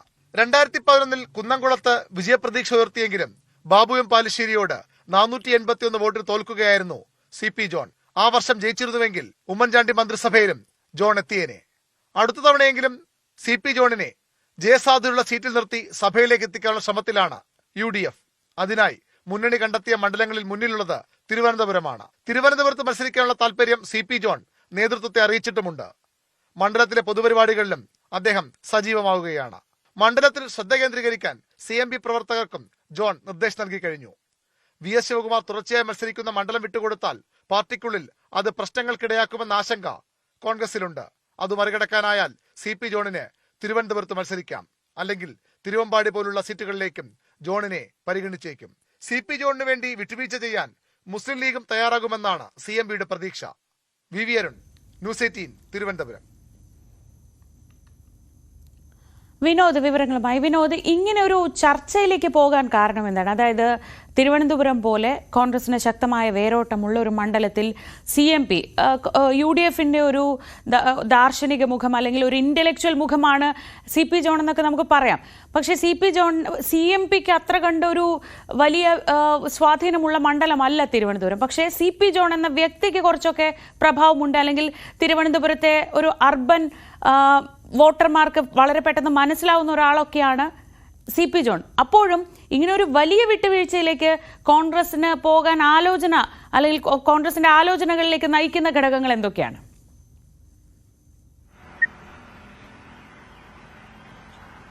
ശ്രീജ, ഇതിൽ പ്രധാനപ്പെട്ട ഒരു കാര്യം CMPയിൽ തന്നെ പിളർപ്പുണ്ടായി ഒരു വിഭാഗം LDFനൊപ്പം പോകുന്നു, അല്ലെങ്കിൽ CPMൽ ചേരുന്ന നിലയുണ്ടാകുന്നു. അവിടെയൊക്കെ തന്നെ CP ജോൺ അടിയുറച്ച് UDFന്റെ ഭാഗമായി നിൽക്കുന്ന ഒരു സാഹചര്യമാണ്. മാത്രമല്ല, അദ്ദേഹം തൃശൂർ കേന്ദ്രീകരിച്ച് കുന്നംകുളം മണ്ഡലത്തിൽ അദ്ദേഹം മത്സരിക്കുകയും പരാജയപ്പെടുകയും ഒരുപക്ഷെ കഴിഞ്ഞതിന് മുൻപത്തെ തെരഞ്ഞെടുപ്പിൽ ചെറിയ വോട്ടുകൾക്കാണ് അദ്ദേഹം പരാജയപ്പെട്ടു പോകുന്നത്. ആ നിലയ്ക്കൊക്കെ CP ജോണിന് സാധ്യതകളുണ്ടായിരുന്നു. പക്ഷെ അദ്ദേഹം ജയിച്ചു വരുന്ന ഒരു സാഹചര്യം ഉണ്ടായിരുന്നില്ല. അവിടെയാണ് അദ്ദേഹത്തിന് മണ്ഡലം മാറ്റി തിരുവനന്തപുരത്തേക്ക് കൊണ്ടുവന്ന് മത്സരിപ്പിക്കാനുള്ള ഒരു നീക്കം. സ്വാഭാവികമായും അദ്ദേഹത്തോട് നീതി കാണിക്കണമെന്നൊരു വികാരം UDFലെ മറ്റ് പാർട്ടികൾക്കുണ്ട്, കോൺഗ്രസിനുണ്ട്. MV രാഘവൻ 2001 തിരുവനന്തപുരം വെസ്റ്റിൽ മത്സരിച്ചതാണ്. അതിപ്പോൾ തിരുവനന്തപുരം മണ്ഡലമായി മാറിയിട്ടുണ്ട്. അന്ന് MV രാഘവൻ അവിടെ വിജയിക്കുകയും പിന്നീട് സഹകരണ തുറമുഖ വകുപ്പ് മന്ത്രിയായി മാറുകയും ചെയ്തു. ഒരുപക്ഷെ വിഴിഞ്ഞം തുറമുഖത്തിന്റെ ഈ നിലയിലേക്കുള്ള ചർച്ചകൾക്ക് വഴിവെച്ചതും MV രാഘവൻ തുറമുഖ മന്ത്രിയായി വന്ന ശേഷമാണ്. നേരത്തെ പതിറ്റാണ്ടുകളുടെ പഴക്കമുണ്ട് വിഴിഞ്ഞവുമായി ബന്ധപ്പെട്ട ചർച്ചകൾക്ക്. പക്ഷേ MV രാഘവൻ വന്നതോടുകൂടിയാണ് വീണ്ടും ചർച്ചകൾ സജീവമാകുന്നത്. ഏതായിരുന്നാലും തിരുവനന്തപുരത്തേക്ക് CP ജോണിനെ പരിഗണിക്കുമ്പോൾ സ്വാഭാവികമായും അതൊരു അദ്ദേഹത്തോട് ചെയ്യുന്ന നീതി. അതിനപ്പുറത്തേക്ക് ശ്രീജ പറഞ്ഞതുപോലെ തന്നെ ഒരു ദാർശനിക മുഖം, അതോടൊപ്പം തന്നെ ഈ സാമ്പത്തിക രംഗവുമായി ബന്ധപ്പെട്ട കാര്യങ്ങൾ, ആസൂത്രണ ബോർഡുമായി ബന്ധപ്പെട്ടുള്ള അദ്ദേഹത്തിന്റെ പ്രവർത്തനം, എല്ലാ കാലത്തും UDF-നെയും കോൺഗ്രസിനെയും പ്രതിരോധിക്കാൻ ടെലിവിഷൻ ചർച്ചകളിലെത്തുന്ന CP ജോൺ, അദ്ദേഹത്തിന് നേരെ ഇതുവരെ ഒരു അഴിമതി ആരോപണം പോലും വന്നിട്ടില്ല, അല്ലെങ്കിൽ വ്യക്തി ജീവിതത്തിൽ കൃത്യമായി ഒരു ലാളിത്യം പാലിച്ച് മുന്നോട്ട് പോകുന്ന ഒരാൾ. അങ്ങനെയൊക്കെ തന്നെ UDF-ന്റെ ഒരു പ്രധാന മുഖമായി, UDF-നെ എല്ലാ കാലത്തും പ്രതിരോധിക്കുന്ന, എപ്പോഴും ഒരു കവചമായി നിൽക്കുന്ന ഒരു വ്യക്തിത്വം. ആ നിലയ്ക്കൊക്കെ തന്നെയാണ് CP ജോണിന് ഒരു അവസരം എന്നത്. VS ശിവകുമാറാണ് തുടർച്ചയായി ഇവിടെ തിരുവനന്തപുരത്ത് മത്സരിക്കുന്നത്. എന്നാൽ ശിവകുമാർ ഇപ്പോൾ കൂടുതൽ കേന്ദ്രീകരിക്കുന്നത് പാറശാല മണ്ഡലത്തിലേക്കാണ്. ഒരുപക്ഷെ ശിവകുമാറിന്റെ ജന്മനാടും ആ മേഖലയാണ്. അതുകൊണ്ട് തന്നെ അദ്ദേഹം പാറശാലയിലേക്ക് മാറും എന്ന സൂചനകളുണ്ട്. അദ്ദേഹത്തിന് കുറച്ചുകൂടി സുരക്ഷിതമായ ഒരു മണ്ഡലത്തിലേക്ക് മാറാൻ ആഗ്രഹിക്കുന്നു. അദ്ദേഹത്തിന്റെ പ്രവർത്തനങ്ങൾ ഈ സമീപ ദിവസങ്ങളിലൊക്കെ നോക്കുമ്പോൾ കുറച്ച് കാലമായി ശിവകുമാർ മിക്കവാറും പാറശാല കേന്ദ്രീകരിച്ചുള്ള പ്രവർത്തനത്തിലാണ് അദ്ദേഹം നിൽക്കുന്നത്. അതുകൊണ്ട് തന്നെ അദ്ദേഹം പാറശാലയിലേക്ക് മാറും എന്നൊരു സൂചനയുണ്ട്. അങ്ങനെയെങ്കിൽ ഘടകകക്ഷിക്ക് ഈ സീറ്റ് നൽകാനുള്ള ധാരണ എങ്കിൽ മറ്റ് ചില സീറ്റുകളുടെ കാര്യത്തിലും വെച്ചുമാറൽ പോലുള്ള സാഹചര്യങ്ങൾ ഉണ്ടാകുമോ എന്നതും കണ്ടറിയണം. ഏതായിരുന്നാലും മുസ്ലിം ലീഗും CP ജോണിനോട് ഒരു അനുതാപമുള്ള അല്ലെങ്കിൽ സ്നേഹമുള്ള നിലപാടാണ് എടുത്തിട്ടുള്ളത്. തിരുവമ്പാടി പോലുള്ള സീറ്റ് അല്ലെങ്കിൽ മറ്റേതെങ്കിലും സുരക്ഷിതമായ ഒരു സീറ്റ് അത് നൽകുന്നതിന് ലീഗിന്റെ ഭാഗത്തു നിന്നും കാര്യമായ എതിർപ്പുണ്ടാകില്ല. ഏതായിരുന്നാലും 43 മണ്ഡലങ്ങളുമായി ബന്ധപ്പെട്ട ചർച്ചകൾ കോൺഗ്രസിൽ സജീവമായി നിൽക്കുന്നുണ്ട്. VD സതീശൻ സ്വന്തം നിലയ്ക്ക് പട്ടിക ഉണ്ടാക്കിയെന്ന തരത്തിൽ ചില വിമർശനങ്ങൾ പാർട്ടിക്കുള്ളിൽ നിന്ന് ഉയരുന്നുണ്ട്. ഇതെല്ലാം ചേർത്ത് വായിക്കുമ്പോൾ, വിമർശനങ്ങളൊക്കെ ഒരു വശത്ത് നിൽക്കുമ്പോൾ തന്നെ അടുത്ത അസംബ്ലി തെരഞ്ഞെടുപ്പിനെ ഗൌരവത്തോടുകൂടി കണ്ട് കോൺഗ്രസിന്റെയും UDF-ന്റെയും ഭാഗത്ത് നിന്ന് ചില നീക്കങ്ങൾ ഉണ്ടാകുന്നു എന്ന് നമുക്ക് ഇപ്പോൾ വിലയിരുത്താൻ കഴിയും. ശ്രീജ, ശരി. CP ജോൺ തിരുവനന്തപുരം മണ്ഡലത്തിൽ UDF-ന് വേണ്ടി മത്സരിക്കാൻ ഇറങ്ങിയേക്കും. അപ്പോൾ അതിനുവേണ്ടിയുള്ള തയ്യാറെടുപ്പൊക്കെ CMPയുടെ ഭാഗത്തുനിന്നും CP ജോണിൻ്റെ ഭാഗത്തുനിന്നും അത്തരം ആലോചനകളൊക്കെ തുടങ്ങി എന്ന വാർത്തയാണ് VV അരുണും വിനോദും റിപ്പോർട്ട് ചെയ്യുന്നത്. ഇനി UDF അധികാരത്തിൽ വരികയാണെങ്കിൽ എന്തൊക്കെയാവും മാറ്റങ്ങളുണ്ടാവുക? അങ്ങനെ ഏതെങ്കിലും കാരണവശാൽ ലീഗ് ഒരു അപ്പർ ഹാൻഡ് എടുക്കുമോ, അല്ലെങ്കിൽ ലീഗ് ഒരു മുഖ്യമന്ത്രി സ്ഥാനം ആവശ്യപ്പെടുമോ? ഇങ്ങനെ പല പല ചർച്ചകൾ പല സ്ഥലത്തു നിന്ന് ഉയരുന്നുണ്ട്. അപ്പോൾ അങ്ങനെയൊന്നും ഉണ്ടാവില്ല എന്ന് അർത്ഥശങ്കയ്ക്കിടയില്ലാത്ത വിധം വ്യക്തമാക്കുകയാണ് യൂത്ത് ലീഗ് സംസ്ഥാന ജനറൽ സെക്രട്ടറി PK ഫിറോസ്. UDF-ൽ മുഖ്യമന്ത്രി പദവിക്ക് അർഹത കോൺഗ്രസിന് തന്നെയാണ്. കഴിവുള്ള ഒന്നിലേറെ പേർ കോൺഗ്രസിലുണ്ട്. ലീഗ് ഒരിക്കലും മുഖ്യമന്ത്രി സ്ഥാനം ആവശ്യപ്പെട്ട ഒരു തർക്കത്തിനുണ്ടാവില്ലെന്നും CH മുഹമ്മദ് കോയ മുഖ്യമന്ത്രിയായത് അന്നത്തെ ഒരു പ്രത്യേക സാഹചര്യത്തിലാണെന്നും ഫിറോസ് പറഞ്ഞു. PK കുഞ്ഞാലിക്കുട്ടിക്ക് വേണ്ടി ലീഗ് മുഖ്യമന്ത്രി സ്ഥാനം ആവശ്യപ്പെടും എന്ന തരത്തിലൊരു പ്രചാരണം ഉണ്ടായിരുന്നു. അതിൽ ഒരു വസ്തുതയും ഇല്ലെന്നും ഫിറോസ് പറഞ്ഞു. ന്യൂസ് 18-ന്റെ Q18 അഭിമുഖത്തിലായിരുന്നു ഫിറോസിന്റെ പ്രതികരണം. CH-ന് ശേഷം അങ്ങനൊരു ലീഗ് നേതാവ് മുഖ്യമന്ത്രി പദത്തിലേക്ക് വന്നിട്ടില്ല. ലീഗിലെ ഒരു പ്രധാനപ്പെട്ട നേതാവോ അങ്ങനെ വേണം അടുത്ത മുഖ്യമന്ത്രി സ്ഥാനാർത്ഥിയാകാൻ എന്ന് ആഗ്രഹിക്കുന്ന അണികൾ ഉണ്ടാവില്ലേ പാർട്ടിയിൽ? അല്ല, അണികൾക്ക് ആഗ്രഹം ഉണ്ടാവാതിരിക്കാം. പക്ഷേ ലീഗിനെ സംബന്ധിച്ചിടത്തോളം ലീഗ് ആവശ്യപ്പെട്ടിട്ടല്ല CH മുഖ്യമന്ത്രിയായത്. അപ്പോൾ അതുകൊണ്ട് അങ്ങനെ ഒരു ആവശ്യം ലീഗ് ഉന്നയിക്കുമെന്ന് തോന്നുന്നില്ല. പ്രത്യേകിച്ച് സമീപകാലത്ത് അതുമായി ബന്ധപ്പെട്ടൊരു സംസാരം ഉണ്ടായപ്പോൾ തന്നെ സെയ്ദ് സാദിഖ് അലി ശിഹാബ് തങ്ങൾ അത് വളരെ വ്യക്തമായി പറഞ്ഞതാണ്. അങ്ങനെ ഒരു ആവശ്യം ഉന്നയിക്കുക, മുഖ്യമന്ത്രി പദവി ലീഗിന് വേണമെന്നൊരാവശ്യം കഴിഞ്ഞ കാലങ്ങളിൽ ഉണ്ടായിട്ടില്ല, ഇനി ഉണ്ടാകുമെന്ന് ഞാൻ പ്രതീക്ഷിക്കുന്നില്ല. PK കുഞ്ഞാലിക്കുട്ടി മുഖ്യമന്ത്രി പദവിക്ക് യോഗ്യനാണ്, അല്ലെങ്കിൽ അങ്ങനെ ഒരു മുതിർന്ന ലീഗ് നേതാവ് ആ സ്ഥാനത്തേക്ക് വരണം എന്ന് ലീഗ് ആഗ്രഹിക്കുന്നില്ല എന്നുകൂടിയാണോ? അങ്ങനെയല്ല, UDF-നകത്തെ എല്ലാ കക്ഷികൾക്കും വേണമെങ്കിൽ മുഖ്യമന്ത്രിയാവാം. പക്ഷേ എപ്പോഴും മുഖ്യമന്ത്രി പദവിയിലേക്ക് വരാറുള്ളത് UDF-നകത്തെ ഏറ്റവും വലിയ കക്ഷിയാണ്, അത് കോൺഗ്രസ്സാണ്. ചില പ്രത്യേക സാഹചര്യങ്ങളിലാണ് അന്ന് CH മുഹമ്മദ് കോയ സാഹിബ് മുഖ്യമന്ത്രി പദവിയിലേക്ക് വന്നത്. അതല്ലാതെ UDF അധികാരത്തിൽ വന്ന സമയങ്ങളിലെല്ലാം അതിനകത്ത് പ്രധാനപ്പെട്ട കക്ഷി എന്ന നിലയ്ക്ക് ലീഗ് മുഖ്യമന്ത്രി പദവി വേണം എന്ന ആവശ്യം ഒരിക്കലും ഉന്നയിച്ചിട്ടില്ല. UDF-നകത്തെ ഏറ്റവും പ്രധാനപ്പെട്ട കക്ഷി കോൺഗ്രസ്സാണ്. കോൺഗ്രസ് തന്നെയാണ് അതിനകത്ത് വരേണ്ടത്. UDF അധികാരത്തിൽ വരികയാണെങ്കിൽ കോൺഗ്രസ് തന്നെയാണ് മുഖ്യമന്ത്രി പദവിക്ക് തീർച്ചയായിട്ടും അങ്ങനെ ആയിരിക്കും. കോൺഗ്രസ് തന്നെയായിരിക്കും മുഖ്യമന്ത്രി പദവിയിൽ ഉണ്ടാവുക. കാരണം അവരാണ് ഏറ്റവും വലിയ കക്ഷിയായി. കോൺഗ്രസ്സാണ് കൂടുതൽ സീറ്റിൽ മത്സരിക്കുന്നത്. കോൺഗ്രസ് കൂടുതൽ സീറ്റിൽ ജയിച്ചാൽ മാത്രമാണ് UDF അധികാരത്തിൽ വരിക. സ്വാഭാവികമായും കോൺഗ്രസ്സാണ് മുഖ്യമന്ത്രി പദവിയിൽ ഉണ്ടാവുക. ആ തരത്തിലുള്ള ഏതെങ്കിലും ഒരു അവകാശവാദം ഒരിക്കലും ലീഗിന്റെ ഭാഗത്തുനിന്ന് ഉണ്ടാവുകയില്ല. ഒരു അവകാശവാദം ഉന്നയിച്ച് ഏതെങ്കിലും നിലക്കുള്ള ഒരു തർക്കം UDF-നകത്ത് ഉണ്ടാക്കാൻ മുസ്ലിം ലീഗ് ഉണ്ടാവില്ല. PK കുഞ്ഞാലിക്കുട്ടി പോലെ ഒരാൾ അതല്ലാതെ ഇപ്പോൾ UDF അധികാരത്തിൽ വരികയാണെങ്കിൽ മന്ത്രിസഭയിൽ അല്ലാതെ നിൽക്കാം, അദ്ദേഹത്തെക്കാളും സീനിയറിറ്റി കുറഞ്ഞ ആൾക്കാർ മുഖ്യമന്ത്രി ആയാലും അങ്ങനെ ഒരു വിഷയമൊന്നും ലീഗിൻ്റെ മുന്നിലില്ല. അങ്ങനെയുള്ള വിഷയമൊന്നും ലീഗിനില്ല. ഇപ്പോൾ തന്നെ പ്രതിപക്ഷ നേതാവ് വി.ഡി. സതീശനായി നിൽക്കുമ്പോൾ തന്നെ ഉപനേതാവായിട്ടല്ലേ പി കെ കുഞ്ഞാലിക്കുട്ടി സാഹിബ് ഇരിക്കുന്നത്. അതിനകത്തൊന്നും പ്രശ്നമൊന്നുമില്ല, സീനിയോറിറ്റിയുടെ പ്രശ്നമൊന്നും അതിനകത്തില്ല. പരിചയസമ്പന്നരായിട്ടുള്ള കഴിവുള്ള ആളുകളൊക്കെ കോൺഗ്രസിനകത്തുണ്ട്. അതിനകത്ത് ലീഡ് ചെയ്യാൻ പറ്റാവുന്ന ഒന്നിലധികം ആളുകൾ കോൺഗ്രസിനകത്തുണ്ട്. അപ്പോൾ അതൊക്കെ കോൺഗ്രസ് തീരുമാനിക്കേണ്ട കാര്യമാണ്. ഈ അഭിമുഖത്തിന്റെ പൂർണ്ണരൂപം ഇന്ന് രാവിലെ 8:30-ക്കും ഇന്ന് രാത്രി 9 മണിക്കും ന്യൂസ് 18-ൽ കാണാം. മറ്റ് വാർത്തകളിലേക്ക് പോകാം നമുക്ക്. വയനാട് മണ്ഡലത്തിൽ പ്രിയങ്ക ഗാന്ധിയുടെ പര്യടനം തുടരുകയാണ്. ഏറനാട്, തിരുവമ്പാടി മണ്ഡലങ്ങളിലാണ് ഇന്ന് പ്രിയങ്കയുള്ളത്. കോൺഗ്രസിന്റെ ബൂത്ത് തല നേതാക്കളുടെ യോഗത്തിൽ 2ഇടത്തും പങ്കെടുക്കും.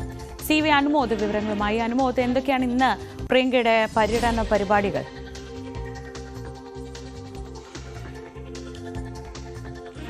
മോർണിംഗ് ശ്രീജ. പ്രിയങ്ക ഗാന്ധി മണ്ഡലത്തിൽ എത്തുന്നു എന്ന് മാത്രമല്ല, പ്രിയങ്ക ഗാന്ധി മണ്ഡലത്തിൽ തുടരുന്നു എന്നുള്ളതാണ് പ്രധാനപ്പെട്ട കാര്യം. മുൻപ് രാഹുൽ ഗാന്ധി MP ആയിരുന്ന സമയത്ത് നമ്മൾ കണ്ടിരുന്നത് അദ്ദേഹം ഒരു ദിവസത്തിൽ തന്നെ പല പരിപാടികൾ പങ്കെടുത്ത് തിരിച്ചു പോകുന്നു. പക്ഷേ പ്രിയങ്ക ഗാന്ധി അതിൽ വേറിട്ട് നിൽക്കുന്നത് അവർ ഇന്നലെ രാവിലെ ആണ് മണ്ഡലത്തിലെത്തിയത്. ഇന്നും നാളെയും അവർ മണ്ഡലത്തിൽ തുടരുന്നത്. 3 ദിവസം അവർ തുടരുകയാണ്. അത് പങ്കെടുക്കുന്നതൊക്കെ രാഷ്ട്രീയമായിട്ടുള്ള പരിപാടി. ഇന്ന് ബൂത്ത് ലെവൽ യോഗങ്ങളാണ്. ബൂത്ത് ലെവൽ നേതാക്കൾ, താഴെ തട്ടിലെ നേതാക്കൾ പങ്കെടുക്കുന്ന യോഗങ്ങളാണ്. താഴെ തട്ടിലേക്ക് പാർട്ടിയുടെ പ്രവർത്തനം ശക്തിപ്പെടുത്തുന്നതിന്റെ ഭാഗമായിട്ട് പാർട്ടി നിശ്ചയിക്കുന്ന ഇത്തരം പരിപാടികളിലാണ് അവർ പങ്കെടുക്കുന്നത് എന്നുള്ളത് തന്നെ ഈ മണ്ഡലത്തിൽ, വയനാട് മണ്ഡലത്തിലെ കോൺഗ്രസിനെ ശക്തിപ്പെടുത്തുവാൻ സഹായകമാകുന്ന നടപടിയാകുമെന്നാണ് പാർട്ടി വിലയിരുത്തുന്നത്. സ്വാഭാവികമായിട്ട് പ്രിയങ്കയുടെ സാന്നിധ്യം അതിന് വളരെയേറെ ഉപകാരപ്പെടുന്നതുമാണ്. ഇന്ന് അവർ 2ഇടങ്ങളിലാണ് ഈ ബൂത്ത് ലെവൽ നേതാക്കളുടെ യോഗത്തിൽ പങ്കെടുക്കുന്നത്. ആദ്യത്തെ പരിപാടി അരീക്കോടാണ്. അരീക്കോട് സുലുമസലാം കോളേജ് ഓഡിറ്റോറിയത്തിലാണുള്ളത്. രണ്ടാമത്തെ പരിപാടി തിരുവമ്പാടി മണ്ഡലത്തിലാണ്. അത് മുക്കത്താണുള്ളത്. 1:30-ക്കാണ് സമയം നിശ്ചയിച്ചിരിക്കുന്നത്. നാളെ അവർ വണ്ടൂരിലും നിലമ്പൂരിലും സമാനമായ പരിപാടികളിൽ പങ്കെടുക്കുന്നു. അതിനുശേഷം അവർ ആന ചവിട്ടിക്കൊന്ന ഇരകളുടെ കുടുംബാംഗങ്ങളെ കാണുന്ന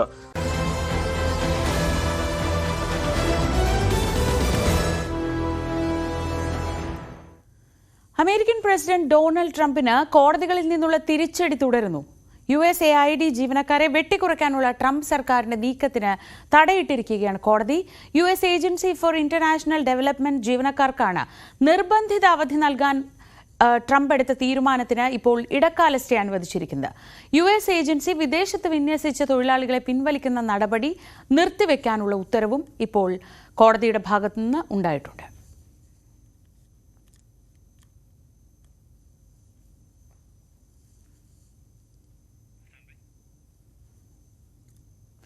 അടുത്തതായി നമ്മൾ പോകുന്നത് ഈ ദിവസം എന്തൊക്കെ പ്രധാനപ്പെട്ട സംഭവങ്ങൾ നടക്കാനുണ്ട്, അതെപ്പോഴൊക്കെ നടക്കും, എവിടെയൊക്കെ നടക്കും, ഒറ്റയടിക്ക് അറിയാം. ഇന്ന് ഇത് സംഭവിക്കും.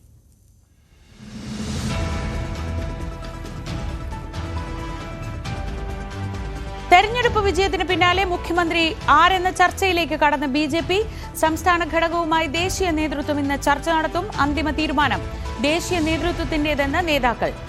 നരേന്ദ്രമോദിയുടെ വിദേശ സന്ദർശനത്തിന് മുൻപ് തീരുമാനമുണ്ടാകുമെന്ന സൂചന.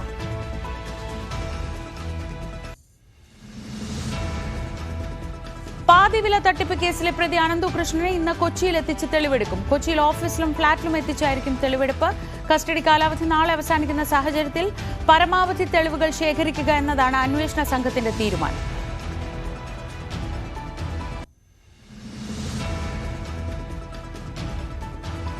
CPM തൃശൂർ ജില്ലാ സമ്മേളനത്തിന് കൊടി ഉയർന്നു. ഇന്ന് പ്രതിനിധി സമ്മേളനം CPM സംസ്ഥാന സെക്രട്ടറി MV ഗോവിന്ദൻ ഉദ്ഘാടനം ചെയ്യും. 11-ന് നടക്കുന്ന പൊതുസമ്മേളനം മുഖ്യമന്ത്രി പിണറായി വിജയൻ ഉദ്ഘാടനം ചെയ്യും. 42 ജില്ലാ കമ്മിറ്റി അംഗങ്ങളും 392 പ്രതിനിധികൾ ഉൾപ്പെടെ 434 പേരും പ്രതിനിധി സമ്മേളനത്തിൽ പങ്കെടുക്കും.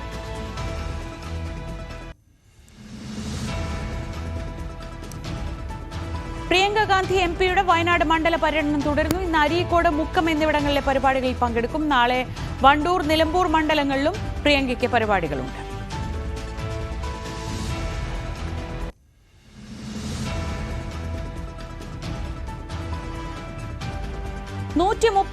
മാറാമൺ കൺവെൻഷൻ ഇന്നു മുതൽ കോഴഞ്ചേരിയിൽ തുടങ്ങും. മാർത്തോമാ സഭ അധ്യക്ഷൻ ഉദ്ഘാടനം ചെയ്യും.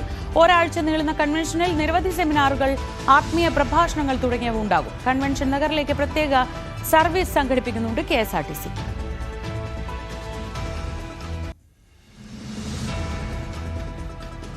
കേരളത്തിൽ ഇന്ന് ഉയർന്ന താപനില മുന്നറിയിപ്പുണ്ട്. കാലാവസ്ഥാ വകുപ്പിന്റെ മുന്നറിയിപ്പ് അനുസരിച്ച് ഒറ്റപ്പെട്ട ഇടങ്ങളിൽ സാധാരണയേക്കാൾ 2 ഡിഗ്രി സെൽഷ്യസ് മുതൽ 3 ഡിഗ്രി സെൽഷ്യസ് വരെ താപനില ഉയരാൻ സാധ്യതയുണ്ട്. പൊതുജനങ്ങൾ ജാഗ്രത പാലിക്കണം. ഇന്ത്യ ഇംഗ്ലണ്ട് രണ്ടാം ഏകദിനം ഇന്ന് കട്ടക്കിൽ. പരമ്പര സ്വന്തമാക്കാൻ ഉറച്ചാണ് ഇന്ത്യ ഇറങ്ങുന്നത്. മത്സരം ഉച്ചയ്ക്ക് 1:30.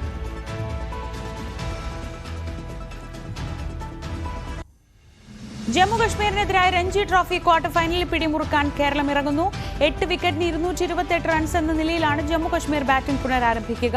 ജമ്മു കശ്മീരിനെ ഏറ്റവും വേഗം പുറത്താക്കി 1-ാം ഇന്നിംഗ്സ് ലീഡ് നേടുകയാവും കേരളത്തിന്റെ ലക്ഷ്യം.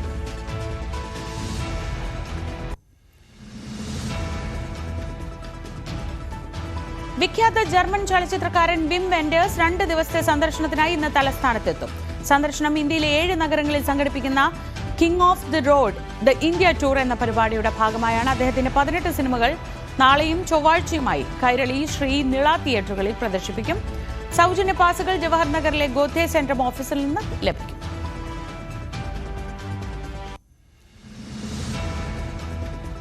മഹാകുംഭമേളയോടനുബന്ധിച്ച് പ്രയാഗ്രാജിൽ പ്രശസ്തരുടെ കലാപ്രകടനങ്ങൾ തുടരുന്നു. ക്ലാസിക്കൽ നർത്തകി സോനാൽ മാൻസിംഗ്, ഗായകൻ സുരേഷ് വാഡ്കർ, ഹിന്ദുസ്ഥാനി സംഗീതജ്ഞൻ പത്മശ്രീ മധുബ് മുഗ്ദൽ, നർത്തകൻ ഡോക്ടർ ദേവകി നന്ദൻ ശർമ്മ എന്നിവർ അവതരിപ്പിക്കുന്ന കലാപരിപാടികൾ ഇന്നുണ്ട്.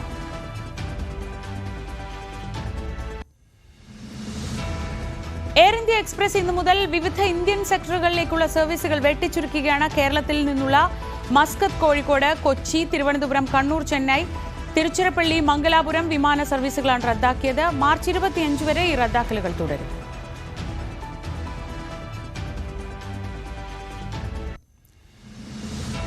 SNDP യോഗം UAE സേവനം 92ാമത് ശിവഗിരി തീർത്ഥാടന സംഗമം സംഘടിപ്പിക്കുന്നു. ഇന്ന് അജ്മാൻ ഇന്ത്യൻ അസോസിയേഷൻ ഹാളിലാണ് പരിപാടി. ഇന്റർനാഷണൽ എനർജി ഫെസ്റ്റിവലിന് ഇന്ന് സമാപനം. സർക്കാരിന്റെ ഊർജ്ജ വകുപ്പിന് കീഴിലുള്ള എനർജി മാനേജ്മെന്റ് സെന്ററിന്റെ ആഭിമുഖ്യത്തിൽ സംഘടിപ്പിച്ച മേളയ്ക്ക് ഇന്ന് സമാപനമാകും. വിവിധ സാംസ്കാരിക പരിപാടികളും മേളയുടെ ഭാഗമായി അരങ്ങേറും. ചരിത്ര പ്രസിദ്ധമായ പട്ടാമ്പി നേർച്ച ഇന്നാണ്. 111ാം നേർച്ചയാണ് ഇത്തവണ ആഘോഷിക്കുന്നത്. 60ഓളം ഗജവീരന്മാരുടെ അകമ്പടിയുള്ള നഗരപ്രദക്ഷിണ ഘോഷയാത്രയും ഗജസംഗമവും നേർച്ചയുടെ പ്രധാന ആകർഷകം.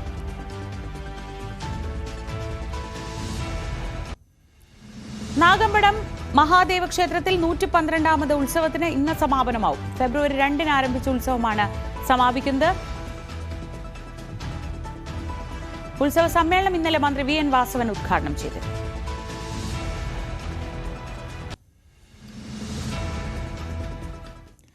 ഇതൊക്കെയാണ് ഇന്നത്തെ ദിവസം പ്രധാനമായി സംഭവിക്കാനിടയുള്ള കാര്യങ്ങൾ. ഇനി നമ്മൾ കടക്കുന്നത് സ്പെഷ്യൽ ഡേ വിഷസിലേക്കാണ്. ഇന്ന് വളരെ വളരെ സ്പെഷ്യലായ കുറച്ച് പേർക്കുള്ള ആശംസകളാണ്. അടുത്തതായി കടക്കലിലെ അജയുടെയും ആര്യയുടെയും വിവാഹമായിരുന്നു ഇന്നലെ. അജയ്ക്കും ആര്യയ്ക്കും ആശംസകൾ.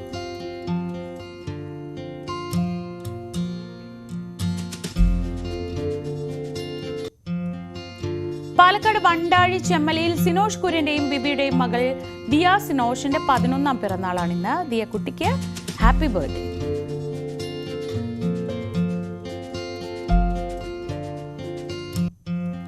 കൊല്ലം ചവറയിലെ പ്രസീതയുടെ പിറന്നാളായിരുന്നു ഇന്നലെ തെരഞ്ഞെടുപ്പിന്റെ തിരക്കൊക്കെ ആയിപ്പോയി. അപ്പോൾ പ്രസീതയ്ക്ക് ബിലേറ്റഡ് ഹാപ്പി ബർത്ത്ഡേ വിഷസ്.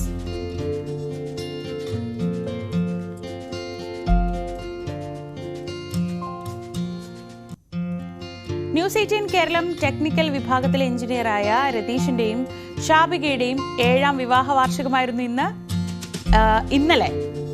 അപ്പോൾ രതീഷിനെയാണ് സ്ക്രീനിൽ കാണുന്നത്. രതീഷ് മൊത്തത്തിൽ ഞെട്ടിയിരിക്കുക. രതീഷ് ഒരു ദിവസം ഇന്നലെ ഇലക്ഷന്റെ തിരക്കിൽ രതീഷും ഞങ്ങളൊക്കെ ഇന്നലെ ഇലക്ഷന്റെ തിരക്കിലായതുകൊണ്ട് ഇന്നലെ പറയാൻ പറ്റിയില്ല. അപ്പം ബിലേറ്റഡ് ആനിവേഴ്സറി വിഷസ്. എന്തായിരുന്നു ഗിഫ്റ്റ് കൊടുത്തതെന്ന് കൂടെ പറഞ്ഞിട്ട് നമുക്കങ്ങ് കാര്യങ്ങൾ തീരുമാനിക്കാം. നോണ എന്തെങ്കിലും പറഞ്ഞ ഇപ്പൊ അറിയാം. സാരമില്ല, ഞെട്ടണ്ട, കുഴപ്പമില്ല, പോട്ടെ. അങ്ങനെയല്ല, ഇന്നലെ വീട്ടിലെ സദ്യ ഉണ്ടാക്കി, പിന്നെ കേക്കും മറ്റു കാര്യങ്ങളും, പിന്നെ ഒരു ചെറിയൊരു ഗിഫ്റ്റും കൊടുത്തു. ആണല്ലേ? ഇവിടെ ഒന്നും കിട്ടിയില്ല. ഞങ്ങൾക്കുള്ളതൊക്കെ എപ്പോ വരും അതും കൂടെ പറ. അപ്പൊ ഇനി ബാക്കി നമുക്ക് നേരിട്ട് ഡീൽ ചെയ്യാം. ഇറങ്ങി അങ്ങ് പുറത്തോട്ട് വരുമ്പോ നമുക്ക് ഡീൽ ചെയ്യാം. എല്ലാം സെറ്റ് ചെയ്ത് വെച്ചോളൂ. ട്രീറ്റ് എന്താന്ന് വെച്ചാൽ ഞങ്ങൾ ഇറങ്ങുമ്പോഴത്തേക്കും, നമ്മൾ രാവിലെ കഴിഞ്ഞ് ഇറങ്ങുമ്പോഴേക്കും രാവിലത്തേക്കുള്ള ട്രീറ്റ് വേണം, പിന്നെ ഉച്ചയ്ക്ക് വേറെ, അങ്ങനെ വീട്ടിൽ മാത്രം സദ്യ ഉണ്ടായാൽ പോരല്ല. അപ്പോൾ ഹാപ്പി ആനിവേഴ്സറി. ഇനിയും ഒരുപാട് കാലം നിങ്ങൾക്ക് എല്ലാവർക്കും സന്തോഷമായിട്ട് രതീഷിനും ഷാബിയയ്ക്കും കുട്ടികൾക്കൊക്കെ സന്തോഷമായി കഴിയാൻ പറ്റട്ടെ.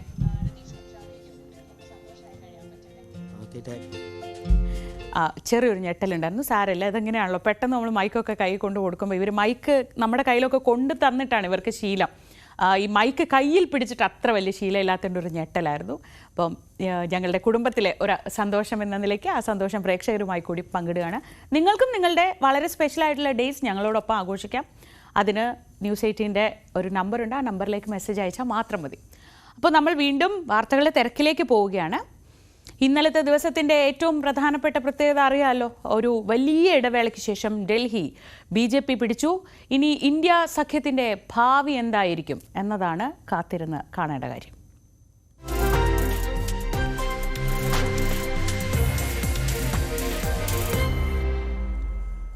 ഡൽഹിയിൽ 14 മണ്ഡലങ്ങളിൽ കോൺഗ്രസ് നേടിയ വോട്ടുകളേക്കാൾ കുറവാണ് BJPയുടെ ഭൂരിപക്ഷം. മുൻ മുഖ്യമന്ത്രി അരവിന്ദ് കെജ്രിവാളിന്റെ ന്യൂഡൽഹി മണ്ഡലവും ഉപമുഖ്യമന്ത്രി മനീഷ് സിസോദിയയുടെ മണ്ഡലവും ഇതിൽ ഉൾപ്പെടും. 6 മണ്ഡലങ്ങളിൽ BJPയുടെ ഭൂരിപക്ഷം 2000 വോട്ടിന് താഴെ മാത്രമാണ്. മുസ്തഫാബാദിൽ AIMM പിടിച്ച വോട്ട് ആം ആദ്മിക്ക് ആ മണ്ഡലം നഷ്ടപ്പെടാൻ കാരണമായി. തെരഞ്ഞെടുപ്പ് പ്രചാരണ കാലത്ത് കോൺഗ്രസിനെ വോട്ട് കട്ടർ എന്ന് വിളിച്ചത് അരവിന്ദ് കെജ്രിവാളാണ്. വോട്ടെണ്ണിയപ്പോൾ കോൺഗ്രസ് പിടിച്ച വോട്ടുകൾ തെരഞ്ഞെടുപ്പ് ഫലത്തിൽ നിർണായകമായി. ന്യൂഡൽഹിയിൽ പർവേഷ് വർമ്മയോട് കേജ്രിവാൾ തോറ്റത് 4089 വോട്ടിന്. ഇവിടെ കോൺഗ്രസ് സ്ഥാനാർത്ഥി സന്ദീപ് ദീക്ഷിത് നേടിയത് 4568 വോട്ട്. ജംഗ്പുരയിൽ മുൻ ഉപമുഖ്യമന്ത്രി മനീഷ് സിസോദിയയുടെ പരാജയം 675 വോട്ടിനായിരുന്നു. മണ്ഡലത്തിൽ കോൺഗ്രസ് സ്ഥാനാർത്ഥി ഫർഹാദ് സൂരിക്ക് 7318 വോട്ട് ലഭിച്ചു. ത്രിലോക്പുരി, സംഗം വിഹാർ, രജീന്ദർ നഗർ, മെഹ്റോളി, തിമാർപൂർ എന്നിവിടങ്ങളിൽ BJPയുടെ ഭൂരിപക്ഷം 2000-ൽ താഴെ. ത്രിലോക്പുരിയിൽ ഭൂരിപക്ഷം 392, കോൺഗ്രസ് നേടിയത് 6147 വോട്ട്. സംഗം വിഹാർ BJP സ്വന്തമാക്കിയത് 344 വോട്ടിനാണ്. കോൺഗ്രസ് സ്ഥാനാർത്ഥി മണ്ഡലത്തിൽ 15863 വോട്ട് പിടിച്ചു. കേജ്രിവാളിനെയും സിസോദിയെയും പോലെ മന്ത്രി സൗരവ് ഭരദ്വാജിന്റെ തോൽവിയിലും കോൺഗ്രസ് വോട്ട് നിർണായകമായി. കോൺഗ്രസിന് ഇവിടെ 6711 വോട്ടുണ്ട്. സൗരവ് ഭരദ്വാജ് തോറ്റത് 3188 വോട്ടിന്. 40% ന്യൂനപക്ഷ വോട്ടുള്ള മുസ്തഫാബാദിൽ ജയിച്ചത് BJP സ്ഥാനാർത്ഥി മോഹൻ സിംഗ് ബിഷ്ടാണ്. 17578 വോട്ടിന്റെ ഭൂരിപക്ഷം. കോൺഗ്രസിന് പുറമെ ഒവൈസിയുടെ AIMM പിടിച്ച വോട്ടും തെരഞ്ഞെടുപ്പ് ഫലത്തെ സ്വാധീനിച്ചു. കോൺഗ്രസ് നേടിയത് 11763 വോട്ടെങ്കിൽ AIMMന് 33474 വോട്ട് ലഭിച്ചു. ലോക്സഭാ തെരഞ്ഞെടുപ്പിൽ സഖ്യമാകുമ്പോഴും നിയമസഭയിൽ സഖ്യമുണ്ടാകില്ലെന്ന് ഏറെക്കുറെ ഉറപ്പായിരുന്നു. കേജ്രിവാൾ തന്നെയാണ് സഖ്യമില്ലെന്ന് പരസ്യമായി പ്രഖ്യാപിച്ചതും. തെരഞ്ഞെടുപ്പിൽ മത്സരിക്കേണ്ടതും വോട്ട് നേടേണ്ടതും നിലനിൽപ്പിന് അനിവാര്യമായതിനാൽ കോൺഗ്രസിനെ കുറ്റം പറയാനാകില്ല. National desk, news 18. Aam Aadmi പാർട്ടിയുടെ സ്വാധീന കേന്ദ്രങ്ങളിൽ കോൺഗ്രസ് നേടിയ വോട്ടുകൾ വലിയ ചർച്ചയാവുകയാണ് ഈ സമയത്ത്. രാകേഷ് വിവരങ്ങളുമായി. രാകേഷ്, അവിടെ അരവിന്ദ് കെജ്രിവാളിന് ഒരു ഓവർ കോൺഫിഡൻസ് ഉണ്ടായിരുന്നു. ഒരു പക്ഷേ ഡൽഹി പിടിക്കാൻ ആം ആദ്മിക്ക് മറ്റാരുടെയും സഹായം വേണ്ട എന്നൊരു ഓവർ കോൺഫിഡൻസ് അല്ലേ ഒരു പക്ഷേ ഇങ്ങനെ ഒരു വലിയ പതനത്തിലേക്ക് കാര്യങ്ങൾ എത്തിച്ചത്, അല്ലെങ്കിൽ BJPക്ക് ഇത്രയും വലിയൊരു ഇടവേളയ്ക്ക് ശേഷമുള്ള മടങ്ങി വരവിന് കാരണമായത്? അതായത് കോൺഗ്രസ് ഒരുപക്ഷെ ഒന്നുകൂടി പരിശ്രമിച്ചിരുന്നെങ്കിൽ കോൺഗ്രസിന് വലിയൊരു മാറ്റം അല്ലെങ്കിൽ വലിയൊരു അട്ടിമറി തന്നെ നടത്താൻ കഴിയുമായിരുന്നു. ശ്രീജ, തീർച്ചയായും. കാരണം കോൺഗ്രസിനെ സംബന്ധിച്ച് നിലനിൽപ്പിന്റെ പ്രശ്നം കൂടിയായിരുന്നു. കാരണം സമീപകാലത്ത് ലോക്സഭാ തെരഞ്ഞെടുപ്പിന് ശേഷം ഒരു എടുത്തു പറയുന്ന ഒരു പെർഫോമൻസ് കോൺഗ്രസിന്റെ ഭാഗത്തുനിന്ന് ഉണ്ടായിട്ടില്ല. കാരണം ഹരിയാന BJPയും കോൺഗ്രസും തമ്മിൽ നേർക്കുനേർ പോരാടുന്ന സ്ഥലമാണ്. അവിടെ ഭരണവിരുദ്ധ വികാരം ശക്തമായിരുന്നു. പക്ഷേ ഭരണത്തിലെത്തുമെന്ന് പ്രതീക്ഷിച്ചിട്ട് പോലും അതിലേക്ക് എത്താൻ കോൺഗ്രസിന് സാധിച്ചില്ല. മഹാരാഷ്ട്രയിൽ ഒരു പ്രധാനപ്പെട്ട കക്ഷിയാണ് ഇന്ത്യ സഖ്യത്തിൽ കോൺഗ്രസ്. അവിടെയും ഭരണത്തിൽ എത്തുമെന്നൊക്കെ കണക്കുകൂടലുണ്ടായിരുന്നു. ചില സൂചനകളൊക്കെ, എക്സിറ്റ് പോളുകളൊക്കെ തന്നെ അങ്ങനെ, പ്രീ പോൾ സർവേകളൊക്കെ അങ്ങനെ പറഞ്ഞിരുന്നു. പക്ഷേ അവിടെയും BJP NDA സഖ്യം അധികാരത്തിൽ തുടരുന്നതാണ് കണ്ടത്. അപ്പോൾ ഡൽഹി പരമ്പരാഗതമായ അവരുടെ ശക്തി കേന്ദ്രമാണ്. അതുകൊണ്ട് തന്നെ പരമാവധി സീറ്റുകൾ ലഭിച്ചില്ലെങ്കിൽ പോലും വോട്ട് ശതമാനം ഉയർത്തുക എന്ന ലക്ഷ്യം തന്നെയായിരുന്നു കോൺഗ്രസിനുണ്ടായിരുന്നത്. സീറ്റുകൾ കിട്ടുന്നത് ബോണസ് എന്ന് കോൺഗ്രസ് കണക്കൂട്ടുകയും ചെയ്തിരുന്നു. മാത്രമല്ല ന്യൂഡൽഹിയുടെ കാര്യത്തിൽ വരികയാണെങ്കിൽ അവിടെ സന്ദീപ് ദീക്ഷിത്താണ് എതിരാളിയായി വന്നത്. സന്ദീപ് ദീക്ഷിത്ത് ആം ആദ്മി പാർട്ടിയുമായുള്ള സഖ്യത്തെ ആദ്യം മുതൽ എതിർക്കുന്ന നേതാവാണ്. പ്രത്യേകിച്ച് അതിന് ഒന്നാമത്തെ കാരണം ഷീലാ ദീക്ഷിത്തിൻ്റെ ഭരണത്തിന് അന്ത്യം കുറിക്കുന്ന അരവിന്ദ് കെജ്രിവാളാണ്. അതും ഇതേ ന്യൂഡൽഹിയിൽ 3 തവണ ഷീലാ ദീക്ഷിത്ത് അവിടെ നിന്ന് വിജയിച്ചു. മുൻപ് ഗോൾ മാർക്കറ്റ് ആയിരുന്നു മണ്ഡലത്തിൻ്റെ പേര്. അതിനുശേഷം ന്യൂഡൽഹി ആകുമ്പോൾ 3 തവണ തുടർച്ചയായി ഷീലാ ദീക്ഷിത്ത് അവിടെ വിജയിച്ചു. ലോക്സഭാ തെരഞ്ഞെടുപ്പിൽ ആം ആദ്മി പാർട്ടിയുമായി സഖ്യമുണ്ടാക്കുമ്പോൾ അതിനെ എതിർത്ത നേതാവാണ് സന്ദീപ് ദീക്ഷിത്ത്. അതുകൊണ്ട് തന്നെ സന്ദീപ് ദീക്ഷിത്തിനെ സംബന്ധിച്ച് അരവിന്ദ് കെജ്രിവാൾ തോൽപ്പിക്കാൻ സാധിച്ചു എന്ന് തന്നെ പറയാം. കാരണം അരവിന്ദ് കെജ്രിവാളിൻ്റെ തോറ്റ BJP സ്ഥാനാർത്ഥിയുടെ ഭൂരിപക്ഷത്തേക്കാൾ കൂടുതൽ വോട്ട് സന്ദീപ് ദീക്ഷിത്തിന് അവിടെ നേടാൻ സാധിച്ചിട്ടുണ്ട്. ആ നിലയ്ക്ക് സന്ദീപ് ദീക്ഷിത്തിനൊരു പ്രതികാരമാണ്. മാത്രവുമല്ല, സഖ്യമില്ലാത്ത സാഹചര്യത്തിൽ കോൺഗ്രസിനെ പൂർണ്ണമായി ഇതിനകത്ത് കുറ്റം പറയാൻ സാധിക്കില്ല. കാരണം കേജ്രിവാൾ തന്നെയാണ് ഈ സഖ്യം ഇല്ല എന്നൊരു പ്രഖ്യാപനം ആദ്യം പരസ്യമായി തന്നെ പറയുകയും ചെയ്തത്. ഏതായാലും ഇതിനകത്തൊരു പ്രധാനപ്പെട്ട വിഷയമായി വരുന്നത് ഇന്ത്യ സഖ്യത്തിൽ ഭിന്നത ശക്തമാണ്. ഇന്ത്യ സഖ്യത്തിന് ഇനിയുള്ള ദിവസങ്ങളിൽ അത് വെല്ലുവിളി കൂട്ടുന്നു എന്നുള്ളതാണ്.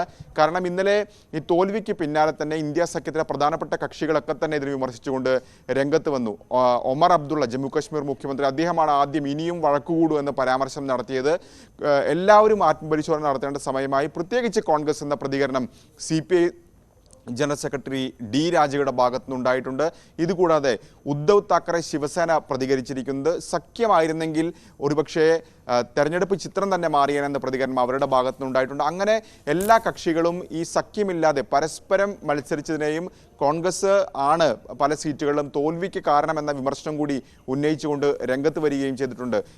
ഒന്നാമത്തെ കാര്യം, ഇതിനകത്ത് തൃണമൂൽ കോൺഗ്രസ്, ഡൽഹിയിലെ കാര്യമെടുക്കുകയാണെങ്കിൽ തൃണമൂൽ കോൺഗ്രസ്, സമാജ്വാദി പാർട്ടി തുടങ്ങി ഇന്ത്യ സഖ്യത്തിലെ പ്രധാനപ്പെട്ട കക്ഷികളൊക്കെ തന്നെ ആം ആദ്മി പാർട്ടിയെ പിന്തുണയ്ക്കുന്ന സമീപനമാണ് അവിടെ സ്വീകരിച്ചിരുന്നത്. അവിടെ കോൺഗ്രസ് ഒറ്റപ്പെട്ട് നിൽക്കുകയായിരുന്നു. ഇനി മുന്നിലുള്ള വെല്ലുവിളി എന്ന് പറയുന്നത് ബീഹാറാണ്. കാരണം ബീഹാറിൽ ഇന്ത്യ സഖ്യം തന്നെയാണ് മത്സരിക്കുന്നത്. RJD നയിക്കുന്ന സഖ്യത്തിൽ കോൺഗ്രസ് ഭാഗമാണ്, CPI ML ഭാഗമാണ്, CPM ഉണ്ട്, CPI ഉണ്ട്.